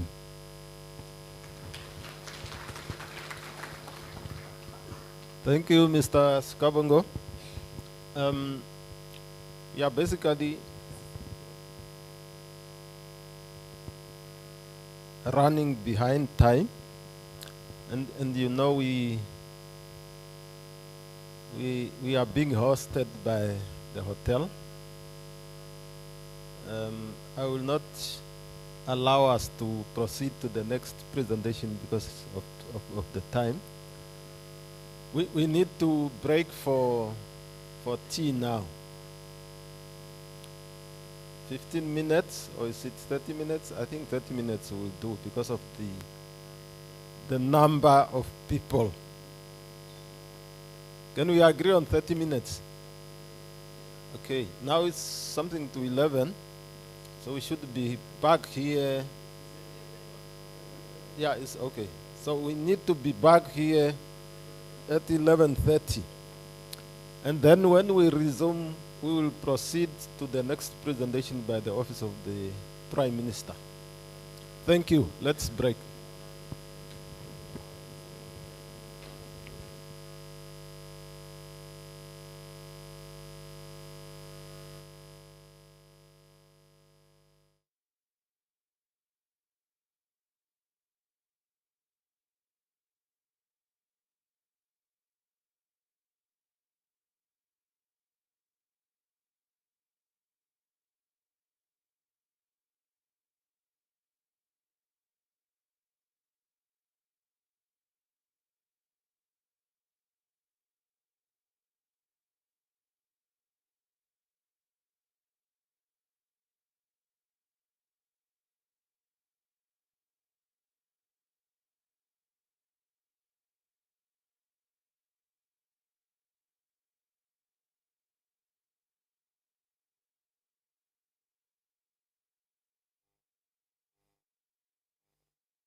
office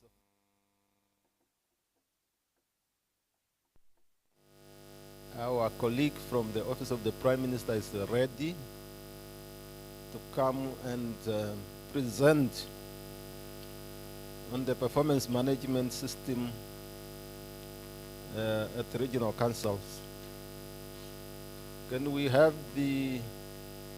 Oh, you are just sitting here. I didn't recognize you. Mama Susan. How are you? Welcome. The floor is yours, please.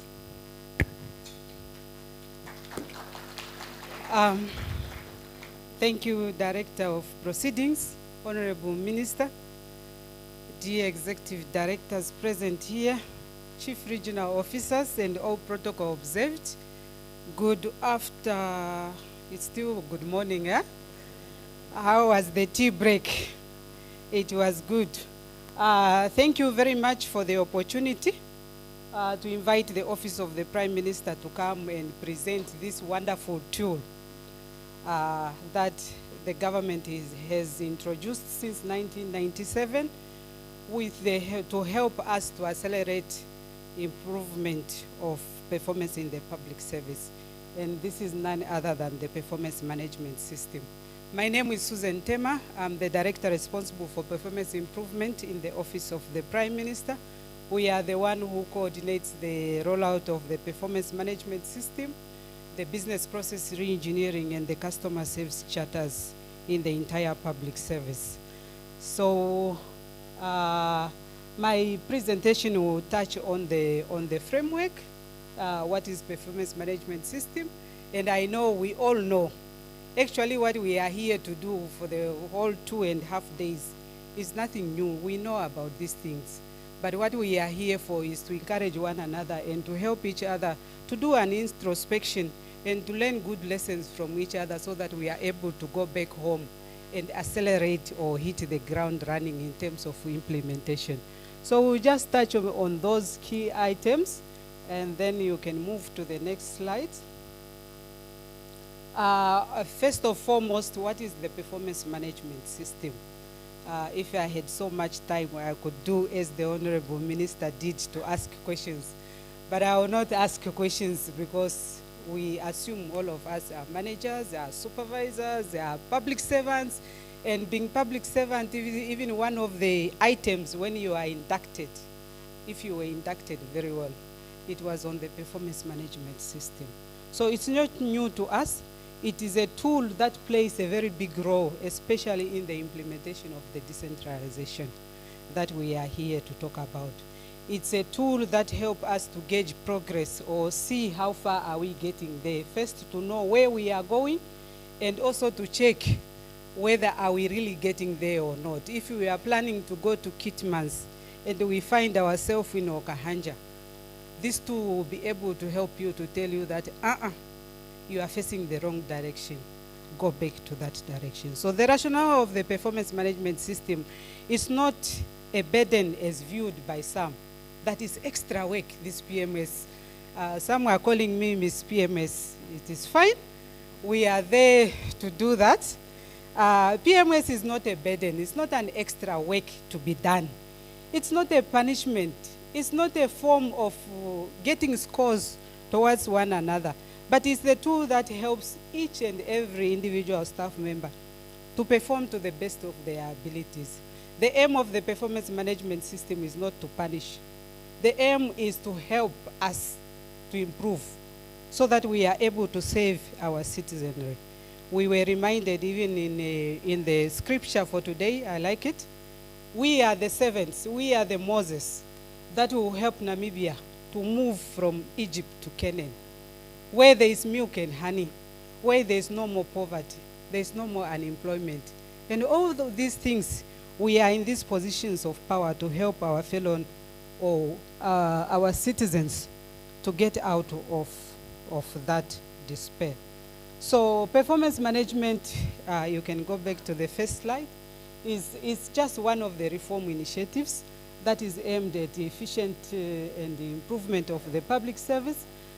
It is a framework that gives us a guide on how do we plan how do we monitor and how do we evaluate and report on the performance, first of the individual staff member and that of the organization at large? So performance management is none other than just a management tool that helps us to evaluate how far are we going and whether we are in the right direction. If we are not in the right direction, it helps us to identify those bottlenecks. And the key thing is for us to take corrective measures. When we have identified the bottlenecks, when we see during the review that there is a particular output that is in red, leave that red. Don't try to change the target so that the red becomes amber or green. No, red is very good because it shows that there is a bottleneck, there is a problem. So Secretary to Cabinet always invites us and challenges us to say, leave that red. It shows that there is a problem that needs to be identified. And if you leave it and I'm reporting to my supervisor, this one is in red because of ABCD. So it requires all of us to put efforts so that we are able to change the cause and be able to achieve that which we want to achieve. So if we implement performance management fully, we are able to enhance on transparency and accountability. We will not have issues to report on what we have done. I can challenge you, those who are implementing performance management fully and they are doing their one-on-one reviews every quarter or every month, during the reporting time, it's very easy for you to do the report, true or false. There are no issues and there are no even arguments in the performance scores because all of you are in power of what is going on. Thank you. You can move to the next slide. The next slide is just to refresh our minds to say performance management is anchored on us as Namibians, having the zeal and the willing to make Namibia a better place, to make Namibia a prosperous and industrialized country. That is the vision we are all heading to. And how many years are we left to 2030? And yes, so when we are in platforms like this, we need to start to think, we want to be there by 2030. Now is 2024. We are left with 6 years. Are we there? Are we in the right course? If we are not there, it means we need to double our efforts so that come 2030, we are able to report that we have achieved that which Namibia desired to achieve. So we are implementing the vision. This is just a refresher. Is this thing on? Why is it not? Okay. We are implementing our vision. We all know that through the national development plans, and currently we are in the final year of NDP 5, and we have seen NPC is hard at work with the development of the NDP 6, and we are pleased to take note that all our strategic plans as ministries or as regional councils, they are aligned to the NDP 5 time frame. So when NDP 6 is out, probably within the course of this year, OPM will provide guidance on how do we proceed to come up with the new strategic plans that aligns to the agenda of the national priorities. So the NDPs, our strategic plans, we do them so that we are able to respond to the national development plans that will help us ultimately to achieve our vision 2030. When we do craft strategic plans, we are saying one of the best tools that you need to use is the medium-term expenditure framework, because that is where you have the 3-year rolling budget, and you already have outlined programs and projects that are running, so that what is in the plan is everything that the ministry or the regional council is doing. Then every year we expect that each institution will come up with an annual plan of action for that specific financial year. Today is 23 of April. I don't know how many regional councils have annual plans ready, because we have already started the new financial year. Annual planning, strategic planning is on an organizational level, And then once the annual plan is done, we need to do our performance agreement. And this is where really we are slow in implementation of the entire PMS system. We are saying as individuals, as staff members, we have a responsibility to do. We have work to do. When the regional council is done with the annual plan, everyone's supposed to take initiative to craft the annual plan. The performance agreements, and attached to the performance agreement is the personal development plan, which highlights the skills gap that needs to be closed within that. So in summary, we are saying performance management system, it is a system that helps us to achieve our national agendas. We are able to achieve that by us individuals having individual plans, we implement them. When we have implemented as individuals, as every staff member, the ministry or the regional council will achieve. When the regional council has achieved, the nation will be able to achieve, and the citizens will be able to touch that which we have also achieved. The Right Honorable Prime Minister, yesterday as OPM, we did our signing ceremony as managers for the current financial year performance agreement. And during her remarks, she really alluded to the fact that let us all bear in mind that when we are setting targets, especially on an individual level of a CRO or a chief regional officer, please ensure that these targets are aligned to the community expectations. We don't just target how many HR forums or how many decentralization forums we have done, but what came out of the forum. What has the forum improved? When we go out there, what is it that we have changed that have impacted on the lives of our Namibian citizens? Moving, just in summary, to say that PMS is a process which starts with the strategic planning there. Annual planning is on an organizational level. As an individual, you need to do your individual planning, which is the performance agreement and personal development plans. And this is very critical if we need it to really touch the benefit of PMS, to do the one-on-one performance reviews. And I can give the experience of Secretary to Cabinet every quarter without fail consistently. It does one-on-one sessions with each executive director. And now we are about to do the schedule, maybe first week of May. We'll have that.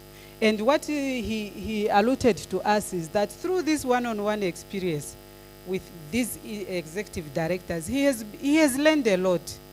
He has become a champion of the public service because now he understands what is happening in fisheries, what is happening in MURD, what is happening in mines and energy. So even he challenges us as executive directors or DEDs or directors or deputy directors or even a supervisor. If you have one-on-one consultations with your staff members, even when the media wakes you up to say, Madam Dopu, can you report on this project? Madam Dopu will not need to get a phone and call Mr. Walovita to say, Mr. Walovita, how far are we? But Madam Dopu will have the information right there and respond. That's the beauty of performance management system. So we are here to encourage you to say, regional councils, please take charge. It's a reform that we need to do, to implement so that we are able to achieve the aspirations of our Namibia. Can you move there maybe? Okay, just to refresh ourselves to say, no, the legal basis or the regulatory framework is there. We have Article 36 of the Constitution, which prescribes the functions of the Prime Minister, and we all know the function of the Prime Minister, especially when it comes to public service management. And I like Article 95. And this is really where we need to do an introspection to say Article 95 provides for the promotion of the welfare of the people, to ensure that every citizen has the right to fair and reasonable and access to public facilities and services. Are we doing that for our Namibian citizens?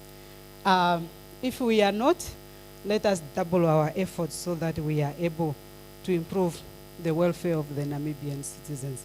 Article 40, I just want to touch on the functions of the honorable ministers, members of cabinet. They shall direct and coordinate and supervise the activities of their responsible ministries, and they should be able to account on the administration. So they really do play a role. That's why even with the performance agreement of executive directors, they are signed by the secretary to cabinet, but of course with the aligned ministers being co-signatories, because they also have a responsibility over that ministry. Article 103 establishes the Regional Council, and we have the Regional Councils Act, which prescribed, of course, what are the structures that needs to be in place, the regional councils, and the functions of the chairperson of the management committee. I took note of that the chairperson of the management committee has a supervisory powers regarding the planning and execution of all developmental programs and projects. This is a very critical function of the chairman of the management committee, especially when it comes to performance management, or the performance management of the council or the CRO performance agreement. So we will not go into details, but we can already see that for regional councils, we acknowledge the structures, the regulatory structures that are there, and we are saying, can we do it? Can we, the CRO, sign with the chairman of the chairpersons of the council? If the issues is with the council, can we come in? If the issues is about the understanding of the performance management system, that is where we come in. And I can challenge any regional council, if you feel you can't sign because the understanding is not there, can we do something? Because performance management is not a rocket science. It's an art. And the art, as you do it, you perfect it as you go along the way. So can we start somewhere so that we are able to report and we give the Namibian citizenry that which is required? You can move. Okay, the Public Service Act, we all know the Act prescribed the other functions of the Prime Minister and the functions of the Secretary to Cabinet. And you can clearly see the Secretary to Cabinet coordinates the Executive Director's performance in that regard. So for the Regional Council, I think we can do that. We just need to start doing it, and I'm very sure we'll be able to achieve better results once we start to do that. Just to highlight that we have a policy, a performance management policy, that was launched in 2011, and that is what we are using, though it's under review. And in 2015, this is where really performance management picked momentum with the signing of performance agreements of honorable ministers. And if ministers are able to do it, what more about us, civil servants? And just to strengthen that, to highlight that ministers, as they are appointed, they are given ministerial declarations of intent, which highlights what are those policy areas that they must focus on.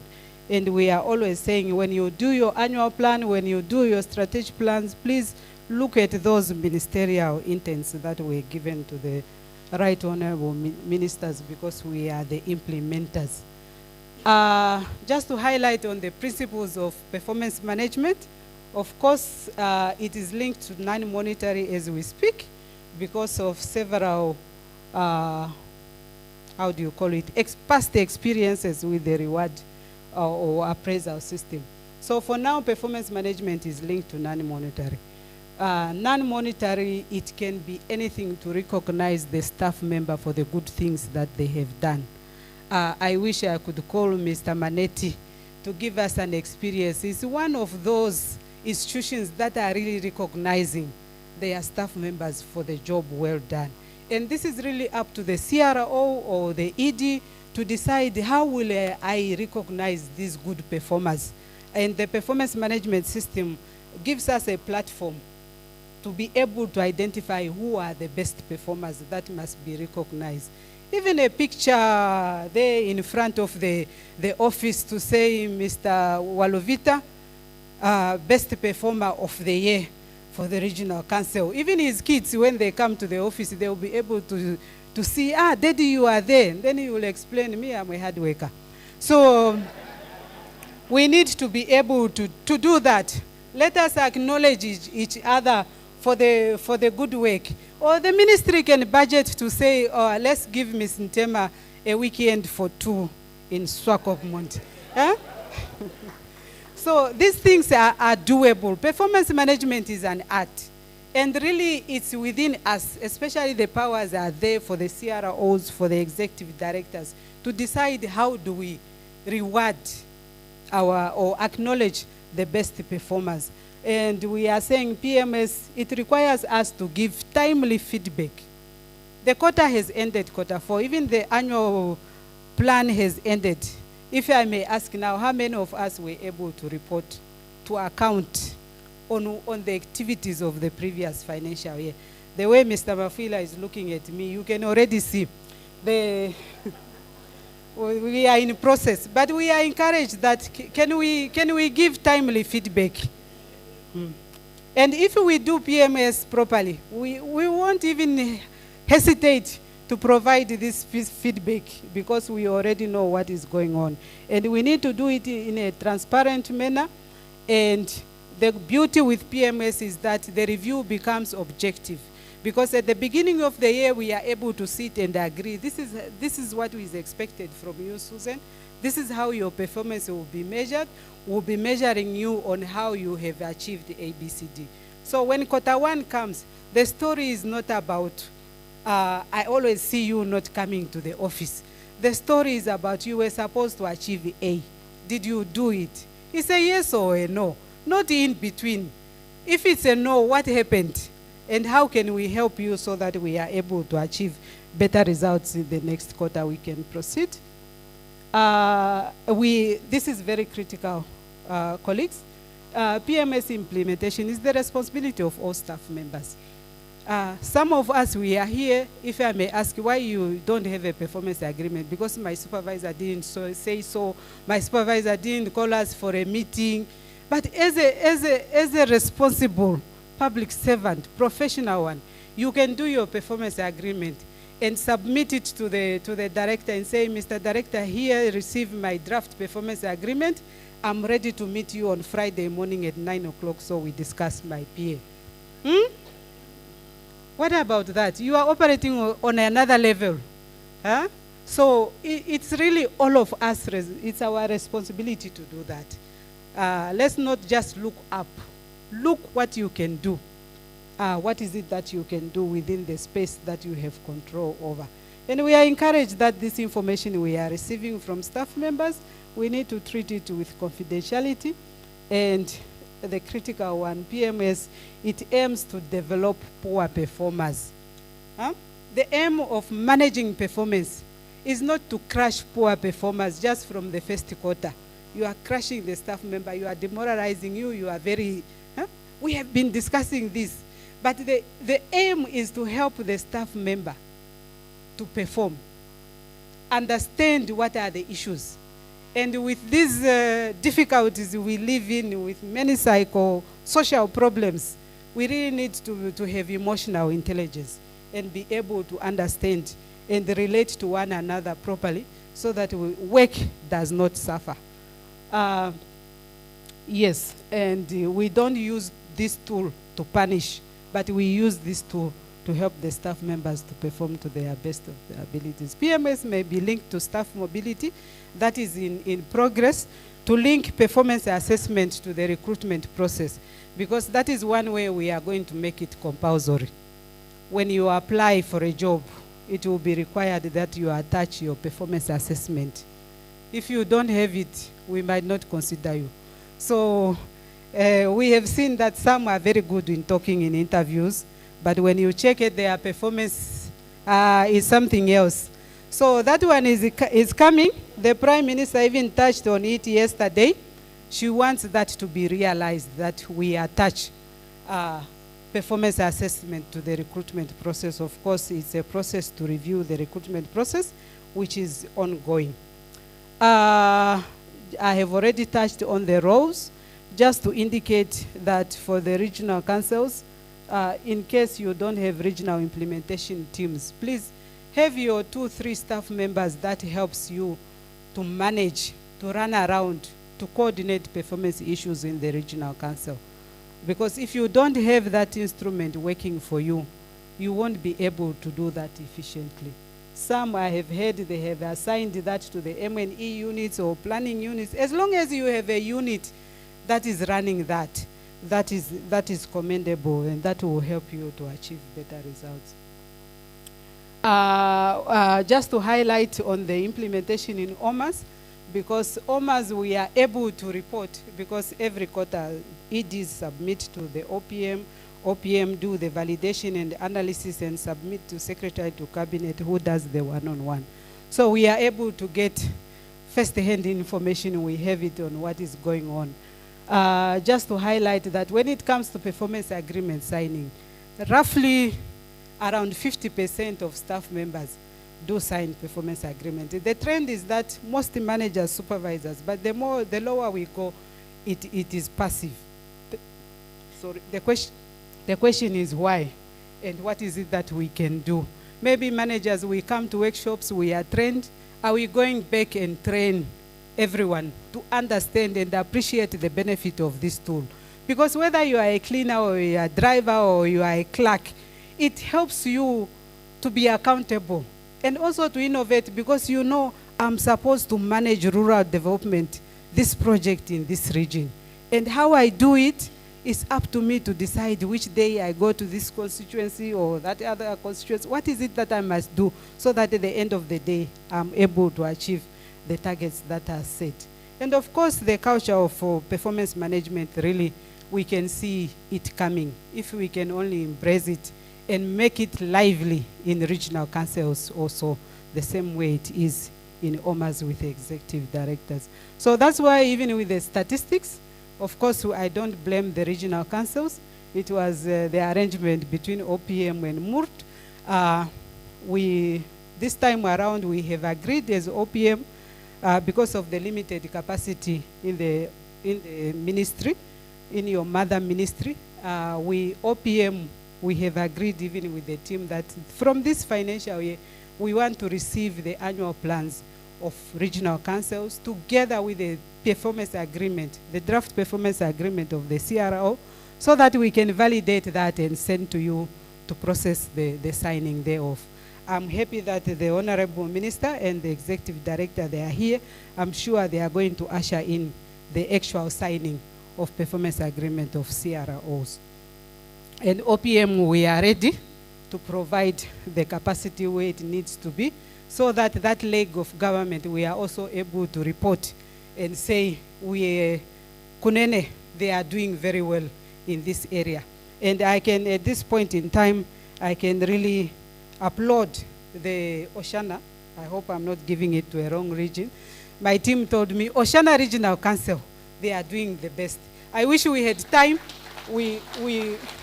If we had time, we could call them to share experiences. How are they doing it? Because we are here to share experiences so that we go back and do it best. We have others that are coming. Irongo, they are also there. I will not mention names on some, but we end there. We are encouraged. Chief Regional Officers, please, let's do it differently this time around, so that when we are reporting progress for quarter one, we'll be able to report to the Prime Minister to say, hey, look, regional councils, here they are. Here are the copies of the performance agreements of the CROs. And yeah, just to inform you that we have tried to revise the templates. Okay. Commercial break, okay? To simplify it so that it makes it easier for us to navigate through, and the templates, you can access them on our government intranet. Don't send me an email to say, Susan, send me that template. Just go to the e-service and download the forms. You'll find them there. Of course, we take note that Excel have its limitations. It's just a spreadsheet. There are several limitations there. So the Office of the Prime Minister is still hard at work to try and get an automated system that will work for all the 100 plus and minus 110 staff members of the public service. So we also take note some projects that are underway is to review, is to make sure that we have performance improvement units in OMAs. We have structures that are really responsible to manage performance initiatives. It's not only PMS, we have BPR, we have innovation, we have all these other reforms.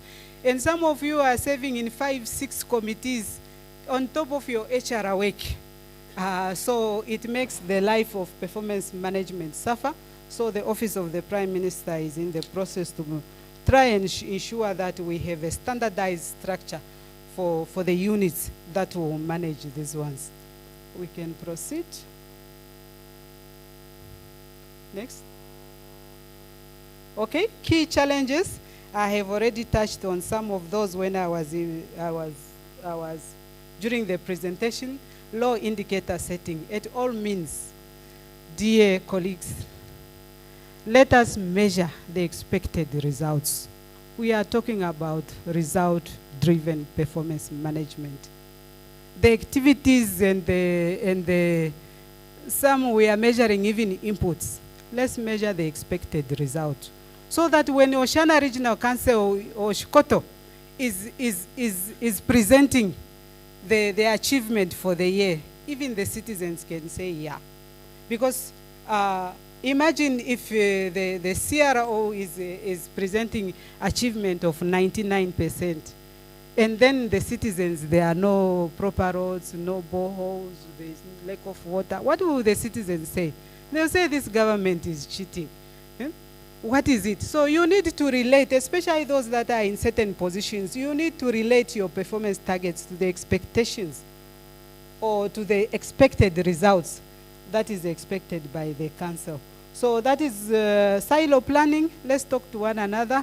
We are building a school. Work is the Ministry of Works should be there. Whoever needs to be there should be there, so that by the end, when the school is built, the teachers are on board and class resumes. Insufficient institutional arrangements, we have already acknowledged that as OPM when we are working on it. The issue of integrated monitoring and evaluation system, we acknowledge that shortfall, because even today, if Honorable Minister will ask me, Susan, give me my performance agreement for 2021, I will need to go to that storeroom. Search. Maybe I'll say, give me 5 days to look at that one. But that is not expected for the government. We want to have readily available data on how we are performing as government.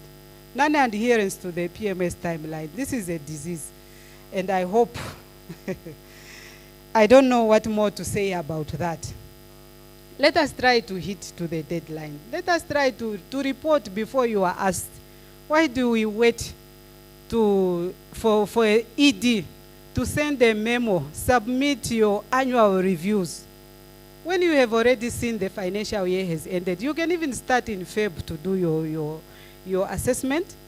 By the 15th of March, you can send, dear ED, here with receive the performance review for Commerce Regional Council, operating on a different level. That is what is expected.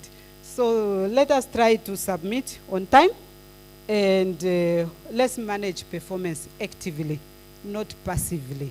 We have a responsibility. Every supervisor has a responsibility to ensure that those that reports to them move. Okay? The way forward, we are saying wherever you are, whether it's a regional council or it's an OMA, every platform, whether it's a meeting, please talk about this thing. Let's talk about performance. And you can even have set meetings just to talk about the strategy with the council. We can say, for this session, Honorable Councillor, we are dedicating it to talk about the strategy. They will even say, this CRO is operating on a different level.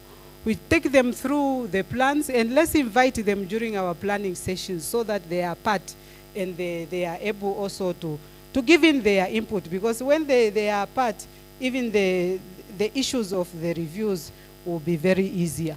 So continuous capacity support we provide, and we have acknowledged some of these things. So on that note, thank you so much.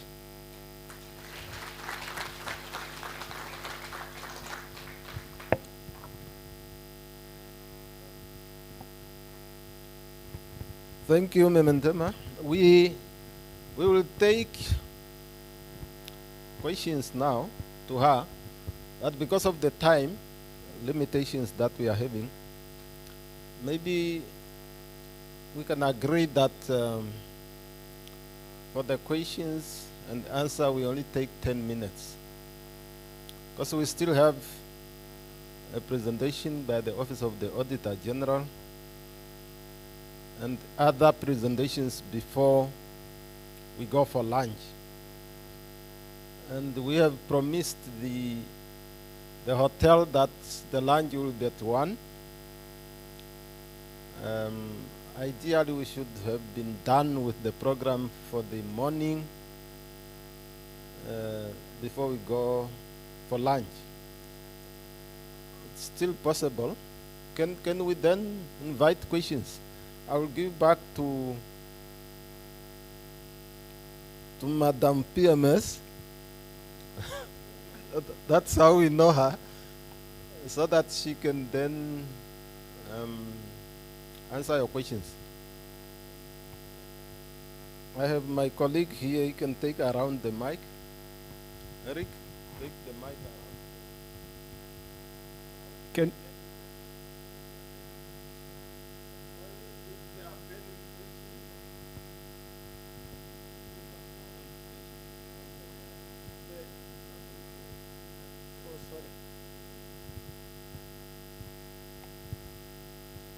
Thank you very much, Ms. Temba. That was really a very comprehensive and a good presentation. Mine, I just want to make a contribution or input, trying to capitalize on the opportunity that we have here, that we have the champion with us on performance management system. Addressing the challenges that you raised there, you were quite right.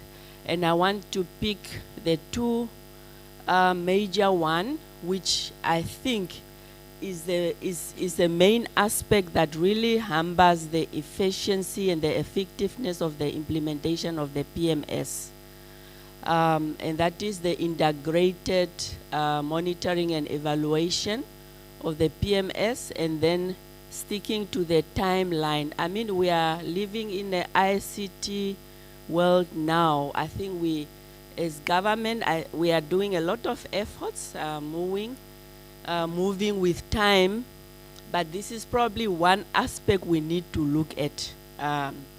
It doesn't make or help us. It's good to require regional councils or even institutions to provide, together with their strategic plans or annual plans, their performance management agreements, especially like for the EDs and the CROs and so on.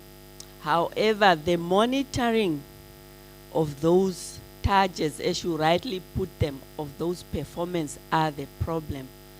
The quarterly assessment or appraisals, that's where we are lacking. And just like the reform you are proposing that the Prime Minister's already gave some directives that with the recruitments we have to start looking at performance, I think equally with the PMS we need to see how we can really electronize this system, where as a manager I can, because of time, like for some ministry, we have the human capital is huge, and they are spread across the country. Now to make time within the time frame given, that after a quarter you need to do your performance and evaluation within this period, it's not practically, I think, possible for some institutions. But if we have an electronic way of assessing our performance, just like now we are doing with the with this form that we are filling for in terms of compliance electronically, and we submit to OPM, maybe we can bring in that system. That is one reform that needs to come into the PMS, where I can the staff can complete their performance for the quarter, and a supervisor, we can integrate, I mean, exchange or communicate virtually without making time to sit face to face and do our evaluation. That is one input I want to propose to OPM to look into.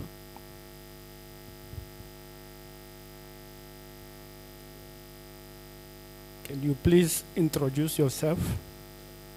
And maybe you can stand up. No, thank you very much. I'm Alfred Shirorwa Chihambuma from Public Service Commission Secretariat. Now I just want to find out from my colleague, during her presentation, EED signed performance agreement with the Secretary to Cabinet. Minister also do sign performance agreement with the Prime Minister or the President, but in her presentation it was not clear when it comes to regional CRO in the regional council, with whom are they going to sign performance agreement, and will the councillors or the chairperson of the regional council also be required to sign performance agreement? Thank you very much. So submit.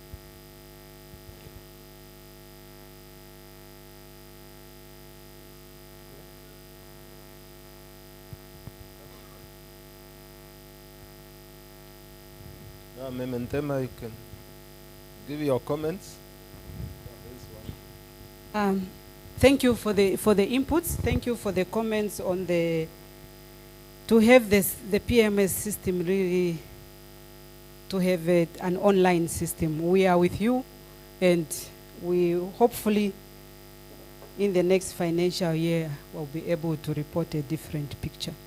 The question from my colleague, yes, I read the powers of the chairpersons of management committee and the relations to the CRO.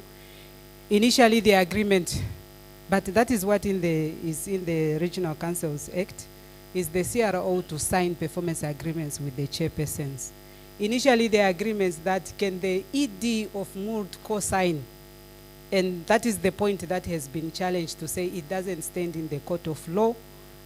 But even if a performance agreement is an agreement between the two people, for me, even if it's the CRO and the chairperson, we can proceed and do it, and then maybe send a copy of the performance results to the ED. The issue is, let us not dwell into the issue of the ED co-signing, but the issue is, can we do it? Can we start to account? Can we start to sign these performance agreements? And in the previous PMS fora, I was challenged to say, why can't the councillors also have performance contracts? But that is where we want to be, and that is the journey. We hopefully will get there. But for now, with us, can we do what we need to do? And then we deal with the others later. Thank you.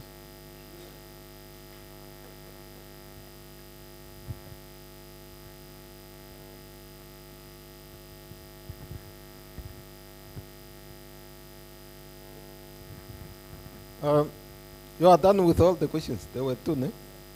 Okay, thank you for the comments. Our 10 minutes is over. We can then proceed to the next presentation, which is from the Office of the Auditor General on financial accountability and performance. So the Deputy Auditor General himself is here. He promised that he will have his time, and it's now his time. Thank you, Tate Maneti. You may use this one, or is it on? Just put it, it's on.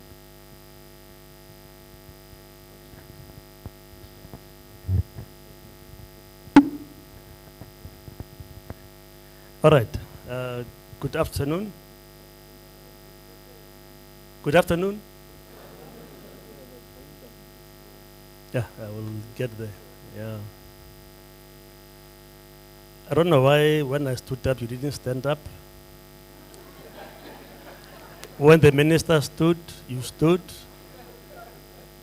And we're all using the same podium. That's Namibia for you.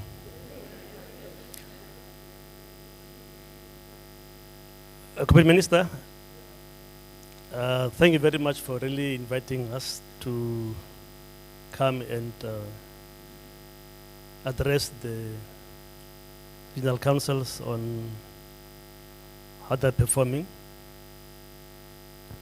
Interestingly, my brother, we were together in Shakati last year where we did address the RCs and we spoke about how they are performing and not performing. And they also know that we spoke a whole week of discussions talking about where should we improve as regional councils. It is said to report that there's really no improvement, Corporate Minister. Fact. Whether you don't like it or not, but it's a fact. We can't run a country in such a way. We truly need to ensure that what the public needs to be accounted for, need to be accounted for. And they are paying taxes.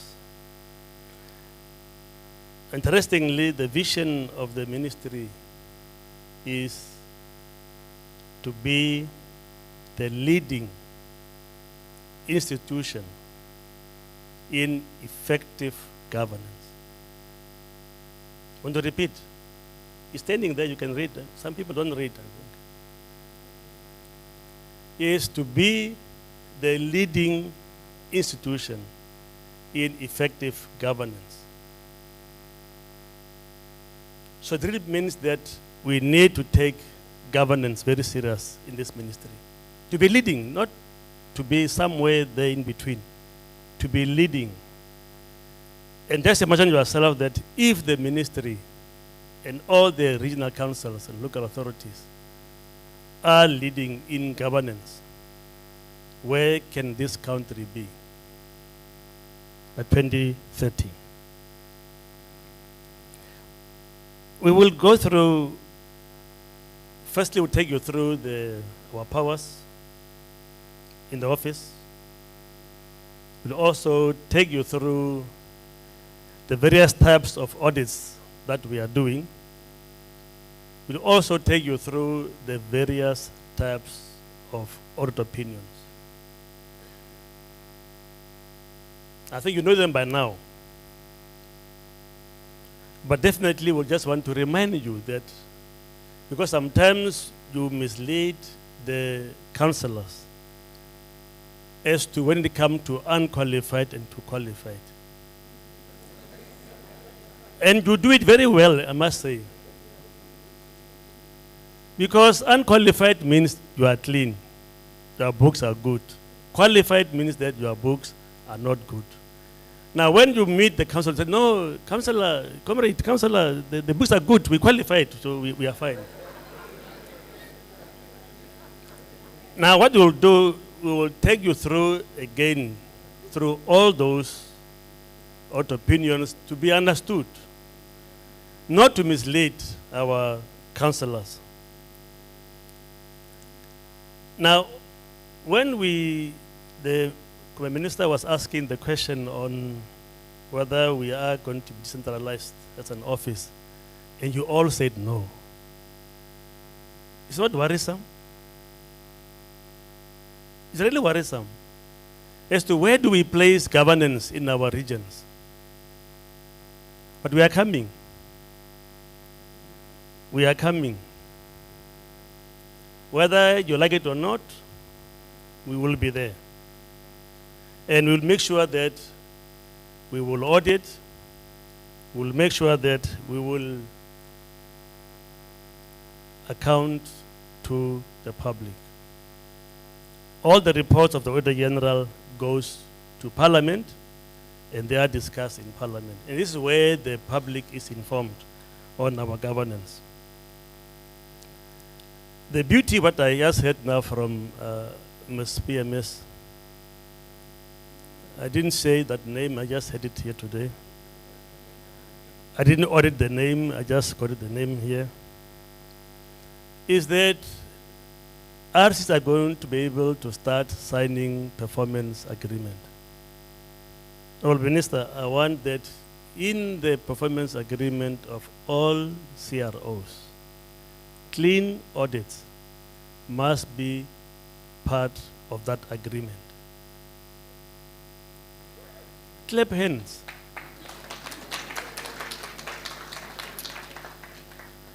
I thought you were going to clap hands, Mintopu. Yeah, exactly, yeah. I don't know why you're clapping hands, but I want you to clap hands because it is exactly what we're supposed to be doing. That regional councils, all the CROs, must sign those agreements with the management chairperson, and I agree on that one because they will be working there together with them on a daily basis. And you do evaluations on a quarterly basis. It really helps you.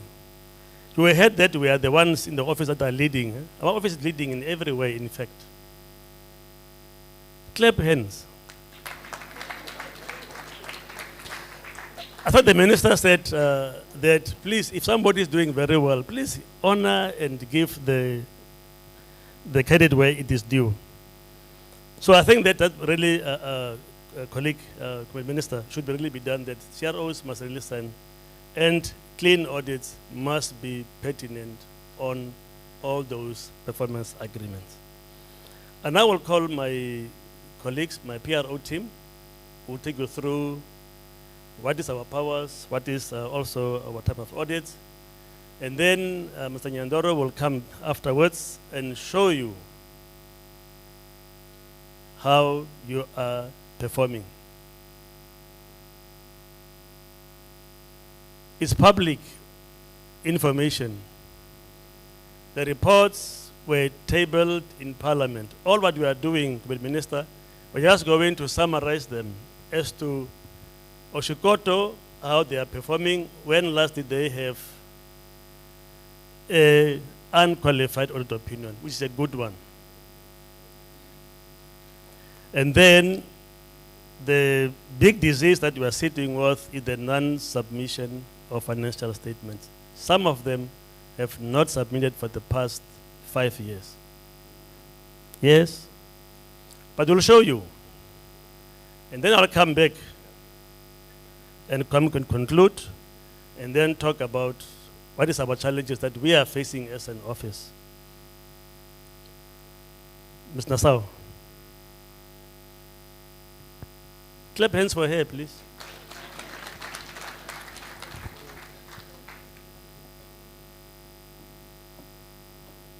Thank you, DAG. Mr. Daniel, Honorable Minister, good afternoon. I stand on the protocols that have already been established. My name is Crystal Nassau. I'm the Chief Public Relations Officer in the Office of the Auditor General. Thank you, Mr. Maneti, my leadership, for giving me this opportunity to present to you our legal framework and our audit process, including audit types and the audit cycle, as well as also Ms. Ntema, the Customer Service Charter. So for those of us who are new in government, this is the mandate of the Office of the Auditor General. According to the Constitution, Article 127, we are established to audit all the offices, ministries, and agencies of government, as well as the regional councils, local authorities, funds, as well as statutory bodies. Emphasis on audit and then report thereon to Parliament, which is the National Assembly. Also, the Auditor General's appointment is done by the President on recommendation by the Public Service Commission and also approval by the National Assembly according to Article 127. And the Auditor General's powers and duties are enshrined in our legal framework in Section 25-26 of the State Finance Act. Also, in terms of our vision and mission, is to be a leading supreme audit institution that enhances accountability and transparency in the use of public resources. So when we say supreme audit institution, is because we are the only public audit institution in the country that is allowed through the State Finance Act and the Constitution to audit the State Revenue Fund. That's why we are supreme. The mission also to provide independent audit assurance in accordance with international audit standards to our stakeholders.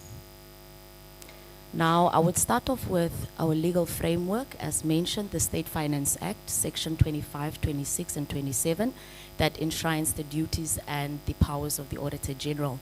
And I'll briefly brush through them and just highlight the key ones, as I believe this presentation will be shared by the Secretariat at the end of the sessions. So according to Section 25, the Auditor General shall investigate, examine, and audit also the account books, registers as referred to in Section 4, also the statements and accounts referred to in Section 12 and 13. So basically what this slide is saying, that we are mandated according to the State Finance Act to do financial audits. So your account books, account registers, your vouchers, that is what we examine when we do what we call financial audit. Also, the Auditor General shall satisfy himself that all reasonable precautions have been taken to ensure that all monies are collected. 2, that the laws relating to the collection of such monies have been complied to. And this, I think, relates to our compliance audit.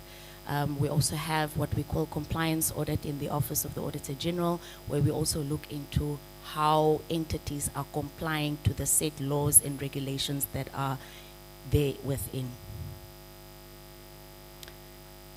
Still on Section 25, the Auditor General also looks at the expenditure or payments in respect of which authorizations are required in terms of the Act or any other law have been incurred or made under and in accordance with such authorizations or approvals and have been supported by adequate vouchers. This is really looking into the support, the evidence when we go out to your entities.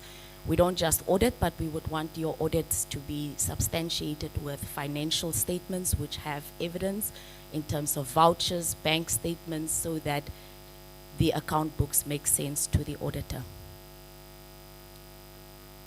Also, I'd like to draw your attention to Section 25(2) and 3 for those of us who are taking screenshots. This is an important one to take a screenshot of. Yes. So, and I'll read it word by word for us to really understand the powers and the duties of the Auditor General.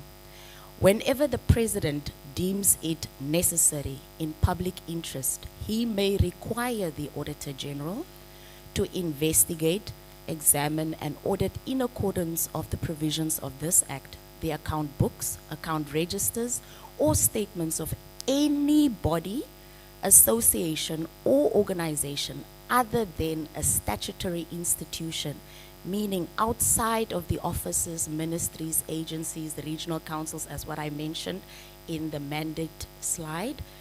The President may commission the Auditor General to then audit or investigate the books of such a body or association or organization where of a statutory institution. And 3, if by reason of the confidential nature of any account, the President is of the opinion that such account should be excluded for detailed examination under this Act, the President may, after consultation with the Auditor General, determine to what extent the investigation, examination, and auditing thereof is to be carried out, and which vouchers are to be made available for such investigation, examination, and auditing.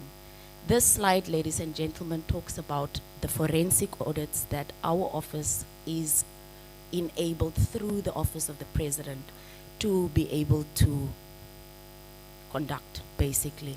So in the past, we have done one on GIPF, I believe. Yes. We can continue. Section 26. Whenever the Auditor General performs his or her duties, in terms of this Act, the Auditor General may determine the extent of an investigation, examination, and audit by notice in writing require any person to appear before him or her in connection with the books. So the Auditor General also has the right to subpoena any accounting officer if he or she deems necessary, in our case, he. Also, Section 26, the Auditor General or a competent person employed in the Office of the Auditor General. I think what that section is trying to say is that our Auditor General doesn't go out physically to audit the books, but our auditors are competent. In fact, if you have been following the social fears, you would see that we just recognize some of our auditors for professionalizing into chartered accountants and ACCA. In fact, our director, Mr. Nyandoro, will come up next, is a fellow recognized by the ACCA. Then also, 4, may investigate whether monies have been spent in an efficient, effective, and economic manner. I believe the first speaker that was speaking was talking about the importance of performance audit.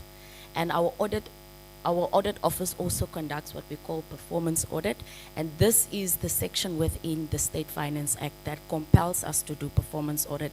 Now, if you have not had a performance audit being done with your entity, we can assure you that as of from today, you will find some of our team members engaging you to provide more awareness in terms of what performance audit is all about. And our lead in that stakeholder engagement sessions will be Ms. Nakambo here in front, which will visit most of the entities, OMAs, as well as local authorities, regional councils, together with the directorate, to actually engage you to bring about awareness on performance audit. So you can watch out that space for it.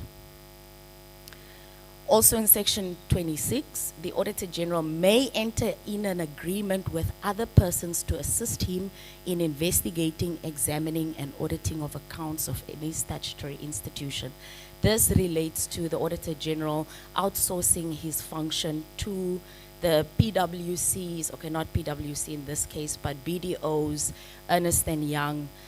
We do outsource to private audit firms under this Act to assist us due to our own capacity issues in terms of lack of auditors.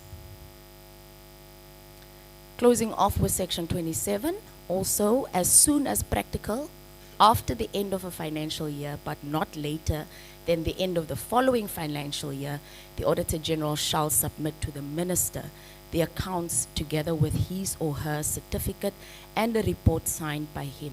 And this is just our statutory deadline. That is why it is so important that you comply by submitting your financial statements on time so that we are able to submit on time. The Deputy Auditor General also just mentioned that some of our audit clients have not been submitting for 5 years.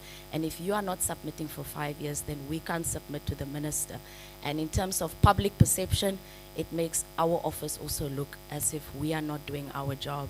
But the integrity is that stakeholders are not supporting us by providing their financial statements on time. Also, the Auditor General may transmit a special audit report on any topic that he wishes.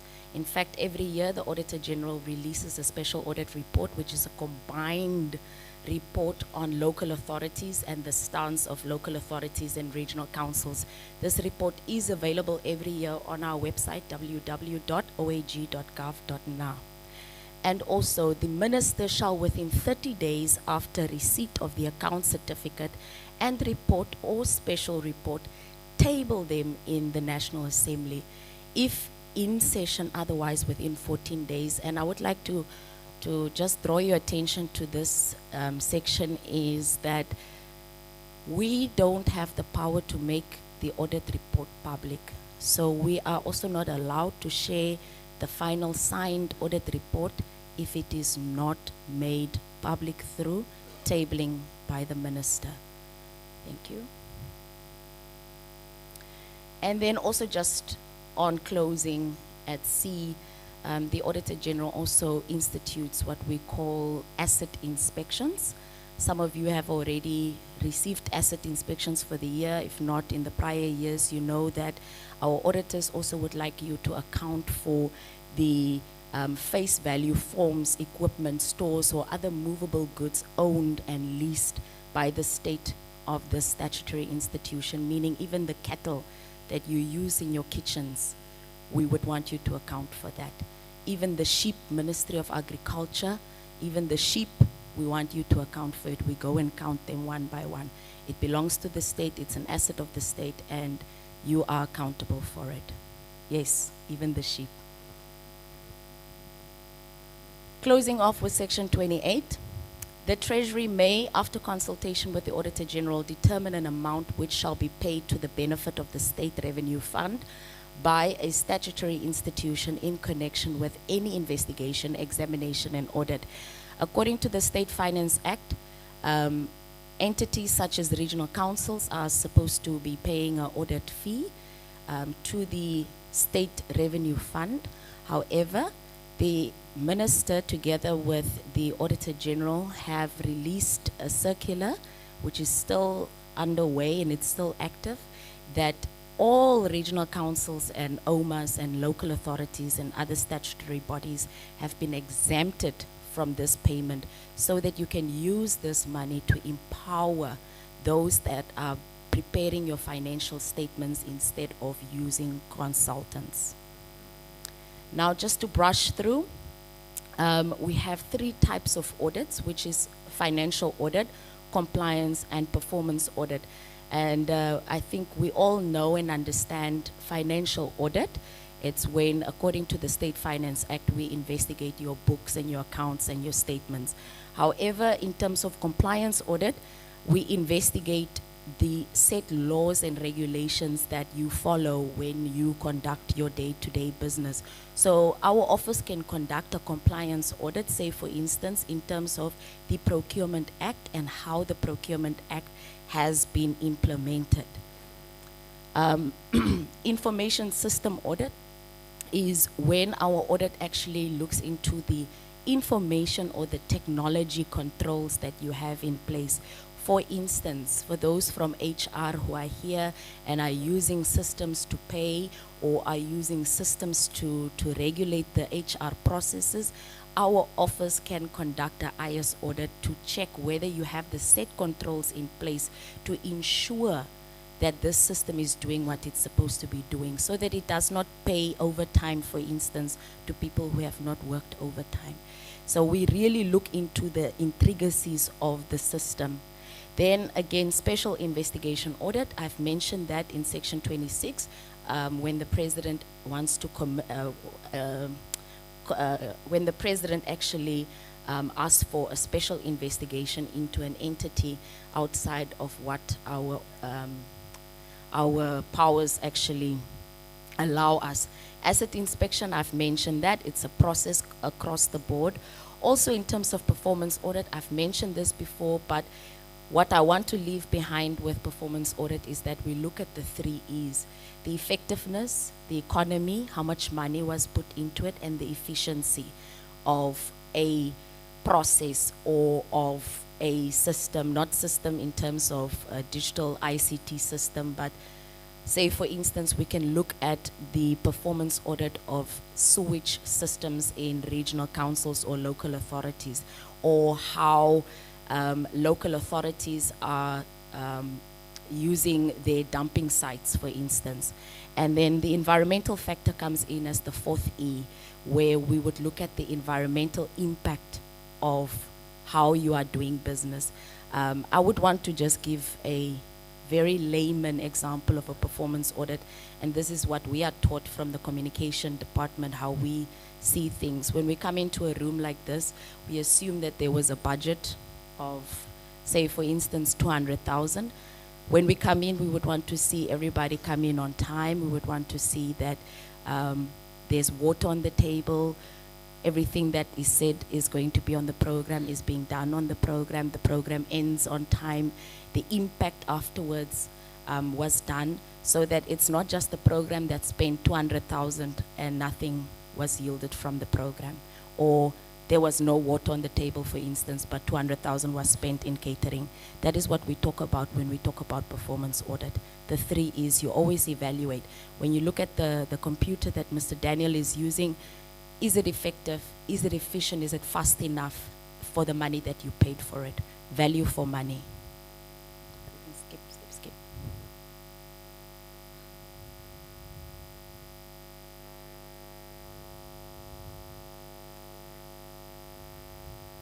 All right. Before I leave you, I would like to just talk on the audit process. So our audit process has 4 sections, which is the planning, execution, reporting, and feedbacking. During the planning phase, you actually have where our auditors would engage you. So there's a lot of communication happening between management and the auditee. Then also you have the risk assessment that is being conducted.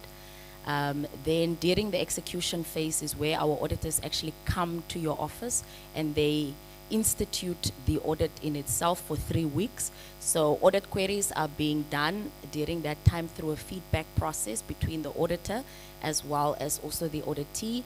Once the auditors are done and they have satisfied themselves with the evidence that have been provided, we have to have an exit meeting. There needs to be an exit meeting at the end of your audit. Now, during previous engagements, for those of you who met us in Oshakati, you complained about customer service of our auditors, the professionalism of our auditors, and therefore we have actually come up with a debriefing link where we want you to rate our auditors, and that you do right at the end. At your exit meeting, please demand from your lead auditor the debriefing link so that you are able to rate their performance, and we want to see how satisfied you were with their customer service and professionalism during the audit process. And then, of course, once we get to the office, we will issue you a management letter which contains all the audit queries as what was picked up during the audit and also what was being discussed during the exit meeting.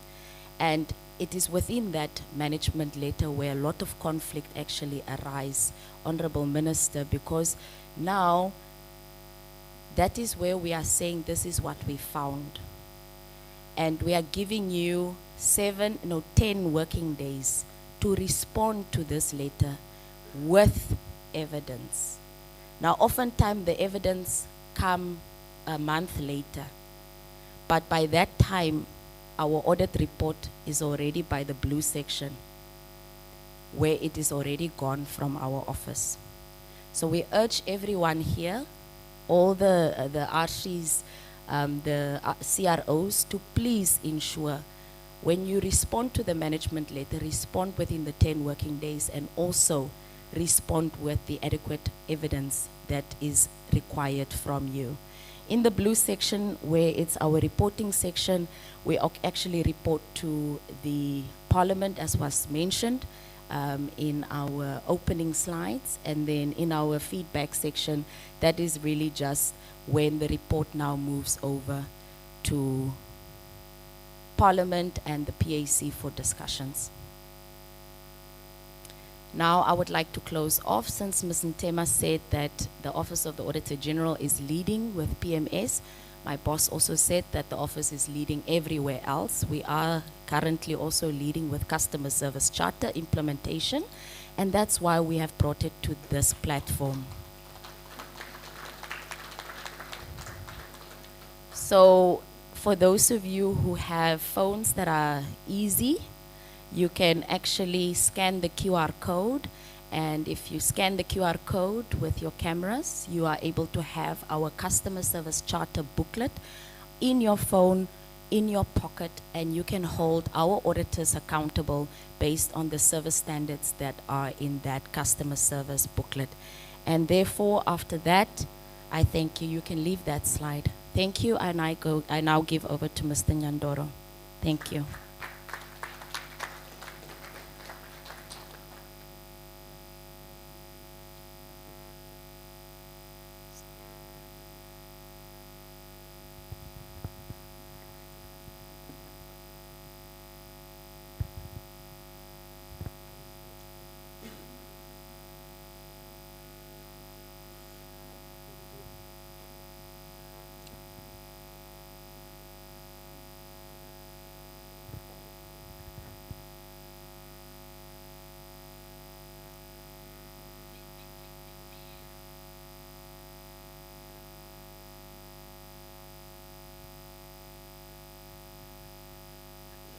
Good afternoon.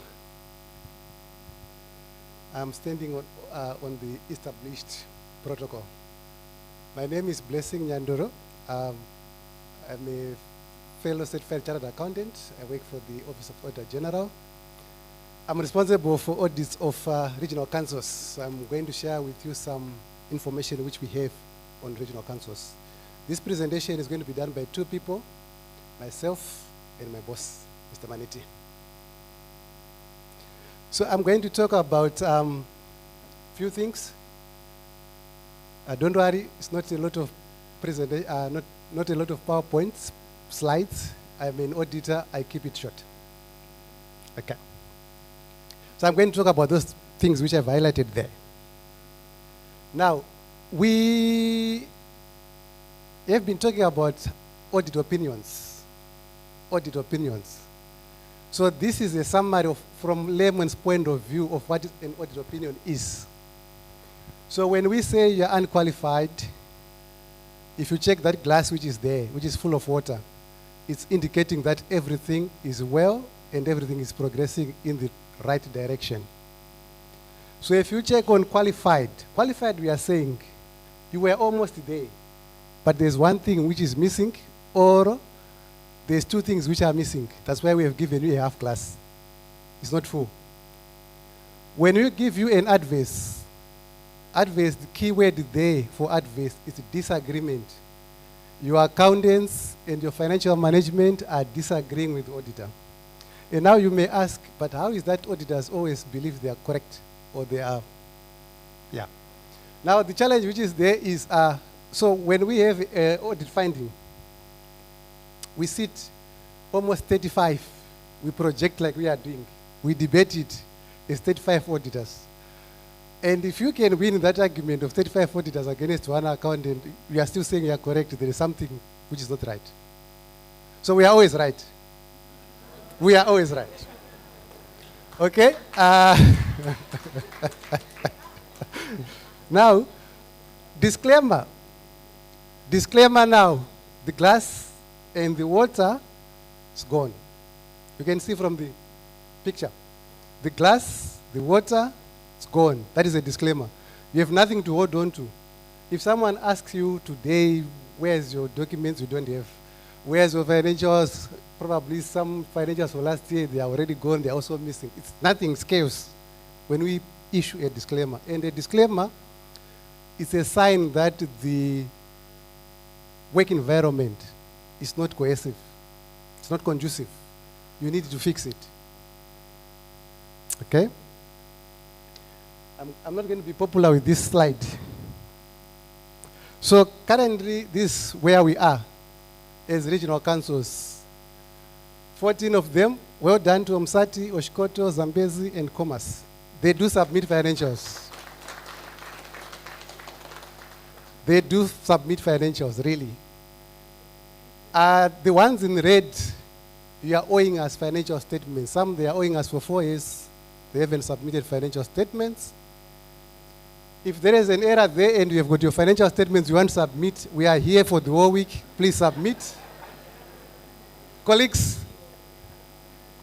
if there is an error on the PowerPoint that you are indicated that you did not submit your financials and yet you have submitted your financials, Office of Auditor General is here for 1 week. Please submit and we will correct it. Please. Okay, shall we proceed? So when we say not audited, there is a client there when we say not audited. I will share the PowerPoint with the Secretariat. You will receive it. We will share. So there is where we say not audited. Basically, we have received financial statements. We have requested for general ledger and other supporting documents which are not coming. Okay? So again, well done to Omsati, Oshkoto, Zambezi, and Commerce. Now, for the past 5 years, we have 7 unqualified audits from regional councils from the past 5 years. We have 12 qualified audits. we've got 43 advice, and we've got 13 disclaimers. We've got 27 outstanding financial statements which are not submitted as I stand here today, which are not submitted by the regional councils. Okay, now this is the scenario here. One thing which really pains me off as an auditor, you know, as auditors, we don't enjoy giving you an advice. Never. We don't enjoy giving you a qualified. Never. And we also don't enjoy giving you a disclaimer. If you check on our auditing standards, we can only give those 3 as a last resort. We have talked to you, we have sent you management letter, we have done everything, we have requested to meet with the CRO, and mostly very few of the CRO meeters, majority, they are on meetings and, you know. So if you are, no, come as we meet. Come as we meet, come as we meet. So can I proceed, CRO Zambezi? So what happens is, if you are not willing to meet the auditors, especially on the exit meeting, you delegate. Sometimes you delegate. For us, it's fine if you've delegated your power, but that person cannot deal with some issues which you could have done as a CRO. That person will be sitting there in the meeting and will just say, okay, what did you guys find? Yeah, we agree, we agree, we agree. The meeting is finalized. And when the report comes, the first thing you receive is a call from the CRO saying, but how did this happen? So we need the CROs to make time for us when we are doing the exit meeting so that we can iron out issues on that meeting. Like I said, it is the last resort for us to give those qualified audit opinion. Last resort, we have tried everything as auditors, but everything is not working what we would have tried. Now, if you're having an advice, you're not that far away. You're in the region of getting unqualified or qualified. Advice we issued on a disagreement. Sometimes you disagree with one item, and that will lead you to advice. We disagree on the framework which you have used, reporting financial framework. Only one, it will take you to advice, and that can be fixed within a month. But when you are on disclaimer, that one is, my boss always say you need God, Jesus, and the angels. And you need the whole team of the heaven, God, Jesus, the angels, to assist you really to move. Okay? Let's move on. I don't want to stand in between your lunch and my presentation. This is not happening in all local authorities, including regional councils. So when the report comes, this report is supposed to be tabled at the council with the mayor or the chairperson. Once that report has been tabled, there must be an action plan from the council. That action plan is supposed to be sent to the line minister, to the minister, line ministry. Line ministry will send that action plan to AG. Then AG will give us auditors that plan, then we come and check what you have promised, did you do that? It's by law. It's not us, it's under section 40, I think, of your regional councils act. It's by law. It must happen, and it's not happening. Section 40. So there's a non-compliance there. There's also a non-compliance with ministry's regulations, a directive. There is a directive which came from the ministry on procurement. That directive is not being complied with. If you don't have it, just send me an email. I can send you that, or you can ask PMU at the ministry. Okay, shall we proceed? IPSAS, we are happy that the line ministry has done progress on IPSAS. Majority of the RCs are reporting now on IPSAS, except one which reported on full IFRIS last month. I don't know where they get full IFRIS from, but they did report on full IFRIS. It's already an advice. Was full IFRIS now to require, as auditors, we will now say, show us equity. There are things which full IFRIS will say you must disclose. As auditors will say disclose. Now you can't disclose, and we give you an advice. Then you start giving us some good names. I think I was in one of the regional councils where we were called so from the Bible. So by that time I did not understand what it meant until I ask further. But what is that word meaning? Apparently, we don't repent as auditors. We don't repent as auditors, okay? I just want to touch quickly something on rates. For those regional councils which are having rates, rates. The good thing about rates, the famous signature for the Honorable Minister is there. He signed that when you were in, I think, Ondang or Ongwediva, somewhere there. Ongwediva, yeah. So this document, what you need to do now is RCs. Those are the regional councils which are affected by the NORAD. The good thing about this is that this agreement is coming to an end. It's 4 years to go. So now, what are you doing about it now? Because you need to strategize like now. If you don't strategize like now, NORAD is a big company. They've got the power to just go and bring lawyers, and they come in a forum and you agree on things, then they start to move. So now you need to start as regional councils, you sit down.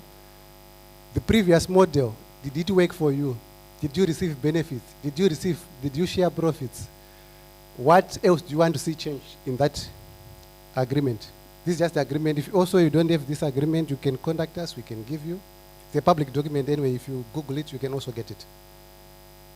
So it had something to do with decentralization, where we are today. And it was signed off in 2003. And when it was signed off in 2003, it had a period of 25 years. So from 2003 up to now, you have roughly about 4 years to go. Because now we are on 20.1 years as we stand today. So now you need to strategize already. What do you want to do with NORAD? Or how do you want your sharing ratios be done? Because one of the companies which regional councils belong to, it doesn't work. It's a defunct company, or it's a shelf company, whereby it's supposed to work with NORAD, but currently regional councils are working direct with NORAD, skipping this company. Both of them, regional councils and local authorities, they are supposed to work with that. Regional councils are supposed to work with a regional council electricity company. Local authorities are supposed to work with that other company, but currently, what is happening? Those two companies, they are shelf companies. They don't operate. They just pay, NORAD pay on behalf to BIPA, the year subscription. But now, the board members are allocated direct to the regional councils. So now that the 4 years is coming, you now need to sit as regional councils and see how best you can sort this thing out. Without standing in between your lunch and my presentation, I will then leave these challenges to Mr. Gomes Maneti and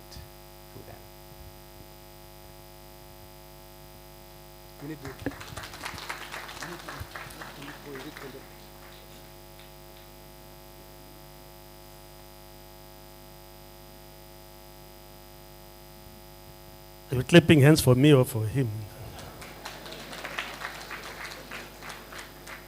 Okay, just want to audit and give a clean audit opinion.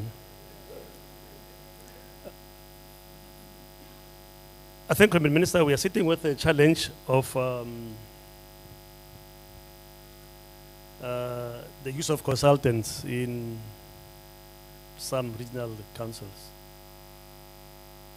We have a CRO is sitting there, we have a finance manager, we have a deputy director for finance, we have a chief accountant, we have accountant, assistant accountant, and a clerk. And then we still outsource this function. And for us, it is clearly not fair to the taxpayers, because you are appointed to produce financial statements. So if you are going to outsource it immediately, it means that you are going to be paying double. We are paying you, and then same time also paying the consultant. And what the consultants are doing is very well is that they don't transfer skills because they need to keep this contract for the next 2030 financial year. For them, it's really about making money out from the system. And we are allowing it to happen. Now, what we do in the reports is we do highlight it as an expenditure that is fruitless, because you cannot be paid unless we are going to change the system now, that this money that is paid to the consultants should be paid back by the staff members, including the CRO himself. Agreed?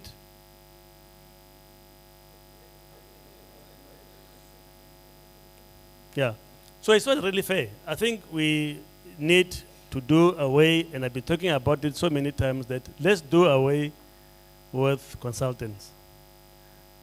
You cannot be appointing a consultant and he goes and gives you a disclaimer.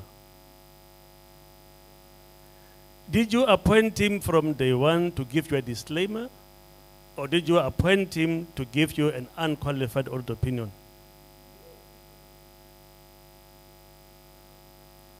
Now you will go and tell the councillors, no, we are qualified, we are fine.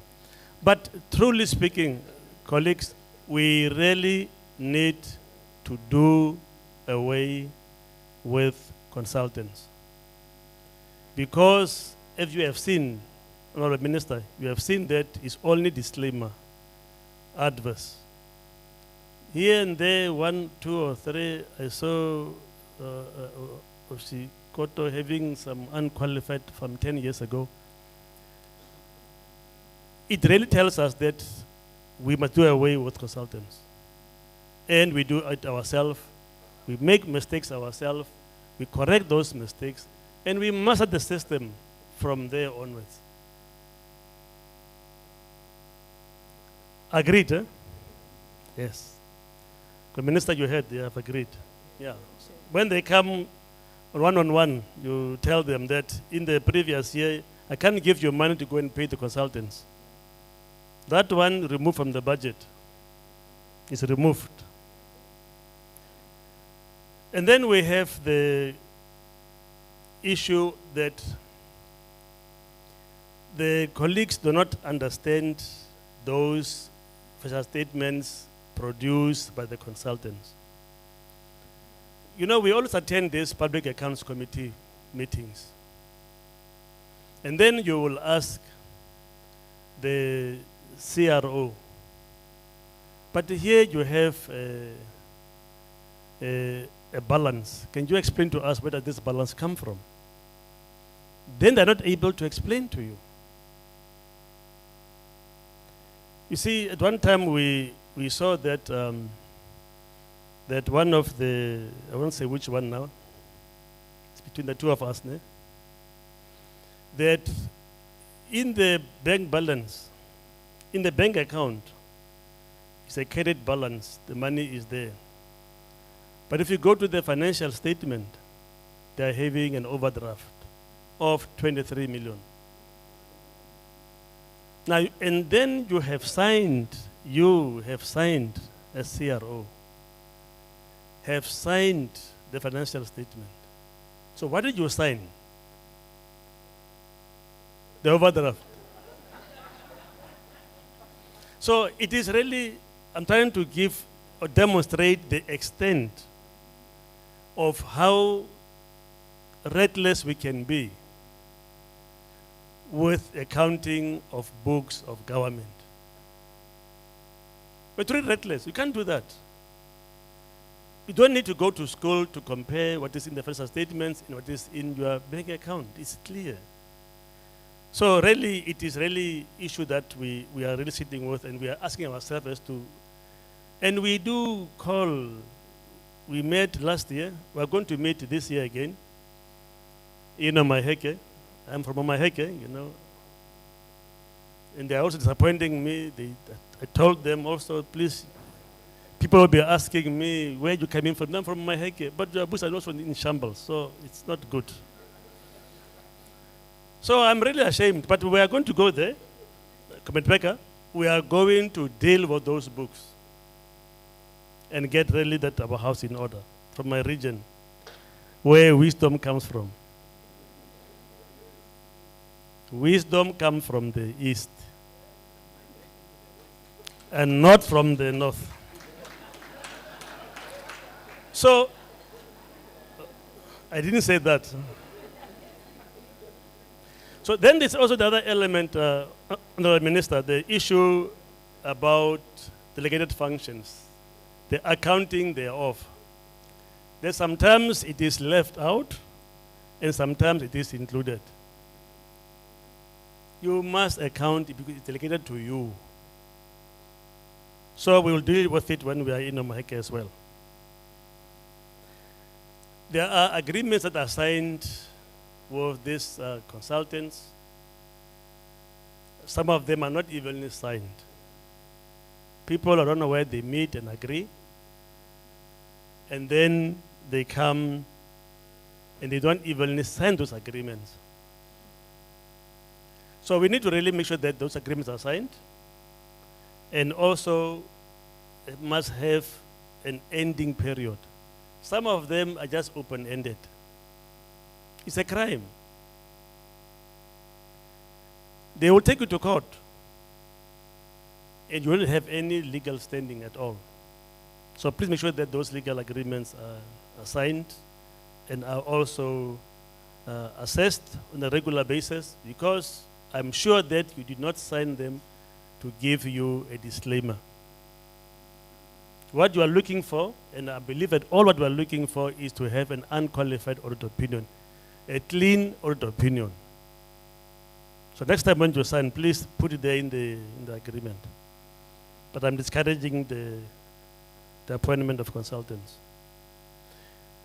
I think my doctor spoke about that. The moment, Honorable Minister, when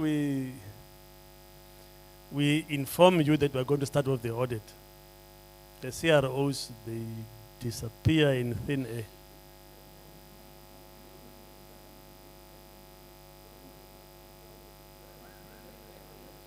You say I'm lying or what? Okay. No, it's fine. If I'm lying, I'm fine to be told that here I'm lying. Because next time I know that, yes, I'm Minister, I'm protected. Huh? Yeah. The power, yeah. Power is here, not with you. So, please, and that is why we are saying that you must be present the moment when the audit starts until the audit ends. Because at the end of the audit, we are going to sit with you and explain to you what did we find during the audit.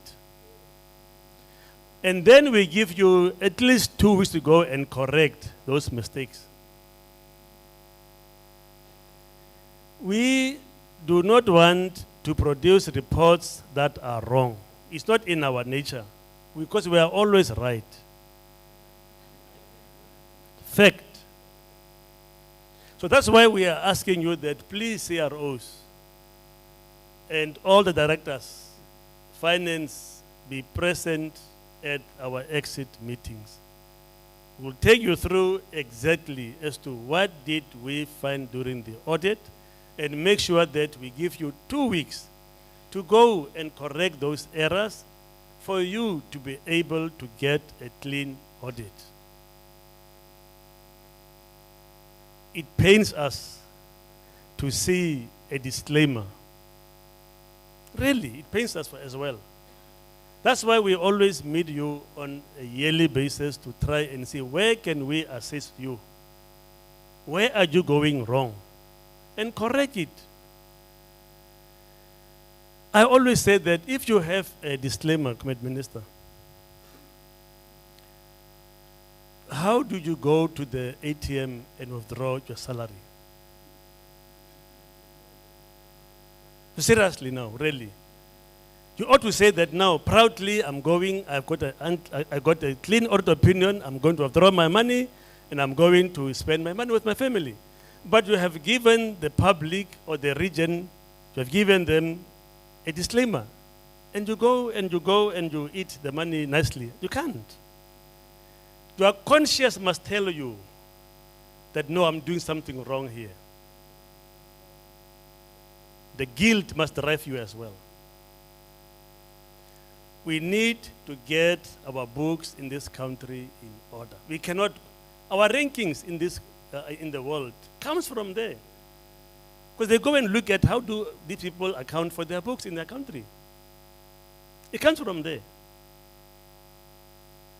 That's why I think next time we should discourage them. You see someone having a disclaimer and he go at the ATM, please tell him not to go to the ATM. Thank you very much, Minister. I think I want to add there. And I really want to thank you for giving us this opportunity to always come and address you. We are available to discuss, because for us what is important is to make sure that we get all regional councils, all local authorities to have unqualified, clean audit opinion. I thank you.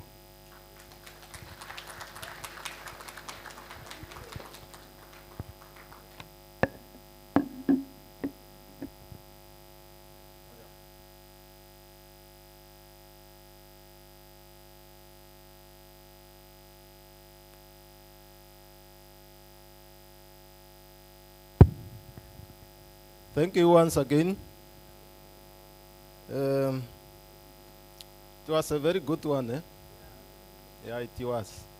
And I hope we can improve going forward. We were informed of what contributes to the opinions that we are receiving.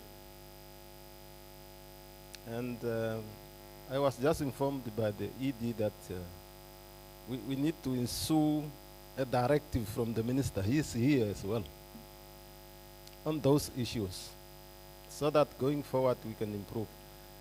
The time is not on our side. We have agreed with the hotel that the lunch will be at 1:30.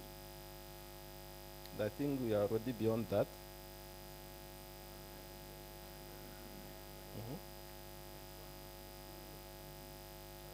Oh, we still have 5 minutes. Eh? Can we use that to pose questions or clarifications from the Auditor General's office? Within those 5 minutes, can we? Yeah, I think generally the presentation was very straightforward. And it was basically to guide us how best to improve. But if we still have things that are not clear, this is the opportunity. Eric, where are you? Okay, please take this one and pass the mic around in case there's. How many hands? Can we count them first? But we need to get those who have questions, just raise your hands. Eric, wait a bit. Raise your hands and we count you. Count them and then you just give to those that have raised their hands. I see here 1, 2, 3. Maybe I cannot see very well. Only 3 people, ne? Okay, that is fine. Introduce yourself first and the institution you are coming from, so that we know which of the colors you are associated with. Thank you. Okay. Good morning, Mr. Facilitators or moderators, honorable ministers. Okay. Let us be brief. Okay, very brief to the point. My name is Kanjim Joseph, and I'm from Kavango West region, and it's good that our region is doing very well based on the presentation. Okay, but there is 2 points I want to make. Okay, the first one, okay, for those regions which is having pending submissions Then now, Mr. Manetti have said, moving forward, we want CRO to start also signing their performance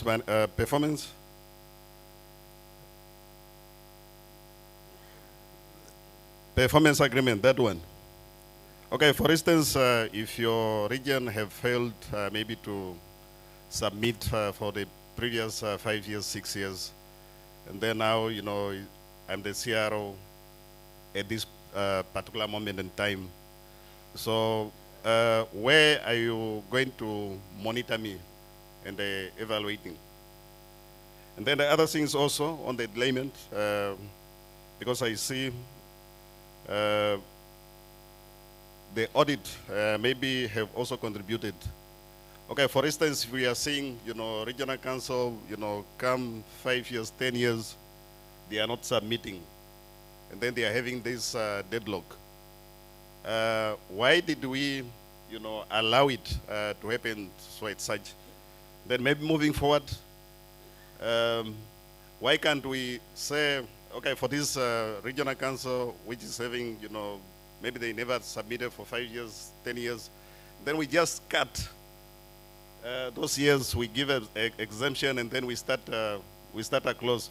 I think that, okay, thank you.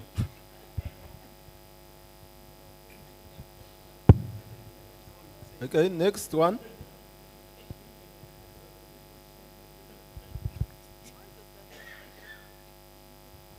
Thank you very much. Good afternoon. My name is Emmanuel Nafele. I came from Omsati Regional Council. I appreciate and like the presentation. However, we have a question that we expected to be answered.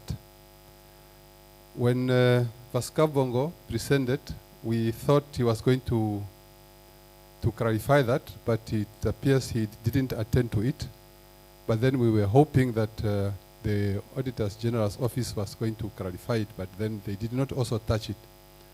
The issue is, as a regional council, we were penalized when we were audited for integrating the strategic plan for the delegated function on the regional council strategic plan. And as such, we've been very skeptical, and it's to engage the delegated function in our strategic planning. And as we speak now, it's causing lots of dissatisfaction between the regional council and the delegated functions. So because our way forward is not clear. So therefore, we really want the Auditor General to help us to clarify this issue so that we can have a clear way forward. Thank you.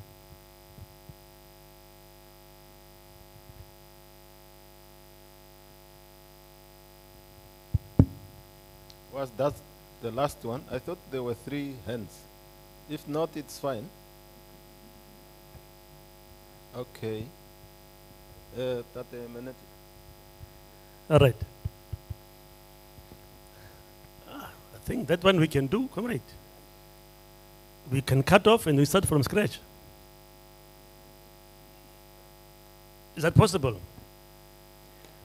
You see, you should understand accountability, how it works. Accountability does not stop somewhere. It's a continuous process throughout. You will also observe that even if the reports were not submitted for the past 5 years, we will wait until, we will carefully wait for you. And we will be patiently waiting for you. All what we will do, it will always write to you, CRO, please submit financial statements. Quietly. Please submit financial statements. If they come all 5 at one time, we'll take all 5 and audit them. And automatically it's going to be a disclaimer. So there's no way that we can say we'll start here and then stop here and then start here. No, we don't do that in accounting. Because the balances, they move from that financial year to the next financial year. This is how they go. So now if you stop here, where will you start now with those opening balances? You'll get them from where now? So you see, don't tamper with things that are not supposed to be tampered with. And don't create corruption where there's no corruption. Please. We are here to account to the public, and we should respect that. Let us not make things difficult for ourselves. The issue about Msati, I'll ask my colleague to, because I was trying to understand, is it in our report or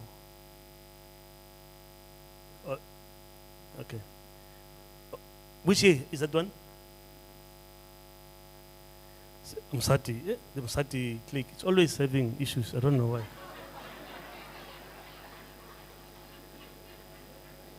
I don't know why. Really. What's the issue now again?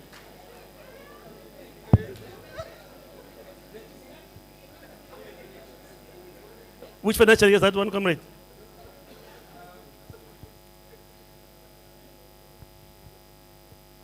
Now, this is how we talk when we are together.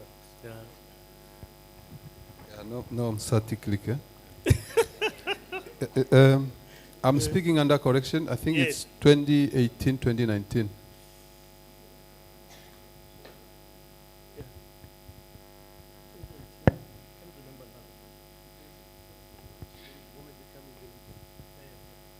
So what we can do, let me check on it 2018, 2019 whilst you're on lunch. When we come back, I can quickly give you feedback in the platform.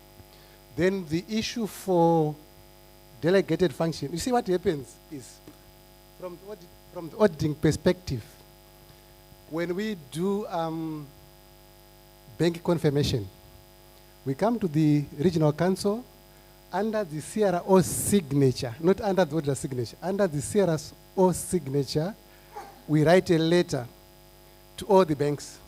Once a bank had indicated that the chief regional officer is a signatory to an account, it must be reported on your financials. There's one which also, I think that Sarah O was angry with us, I may say. The account was for social club, but this social club was registered in regional council's name. So when we went to the bank is saying, no, there is this account there. Then we wanted to see the money which went there, how did it go out? It became auditable. So once it becomes like that, then it must be on your financials. There's no way out. Once we pick up, there's an account at the bank, whether it's FNB, Standard Bank, after the bank searching, and there is a valid signature which is authorizing money in, money out from the regional council, and this account is also registered under regional council, then it must be on your financials. So nowadays what is happening, you go to audit a regional council this year, then there's some discussions which happens there, then they remove all the transaction for delegated function. It becomes a disclaimer already. I cannot give an example, it's not a name and shame, but it's happening. If that regional council wants, they can raise a hand up and I can say it. Okay. So during the lunch, I'll come to you. Yeah. Okay. Thank you for the responses. We have tried to be within the time we have allocated ourselves. Now we are going to break for lunch. We are still very much behind time. We resume the meeting at 2:30, and the National Planning Commission will make the next presentation. So let's break for lunch and come back at 2:30. Thank you.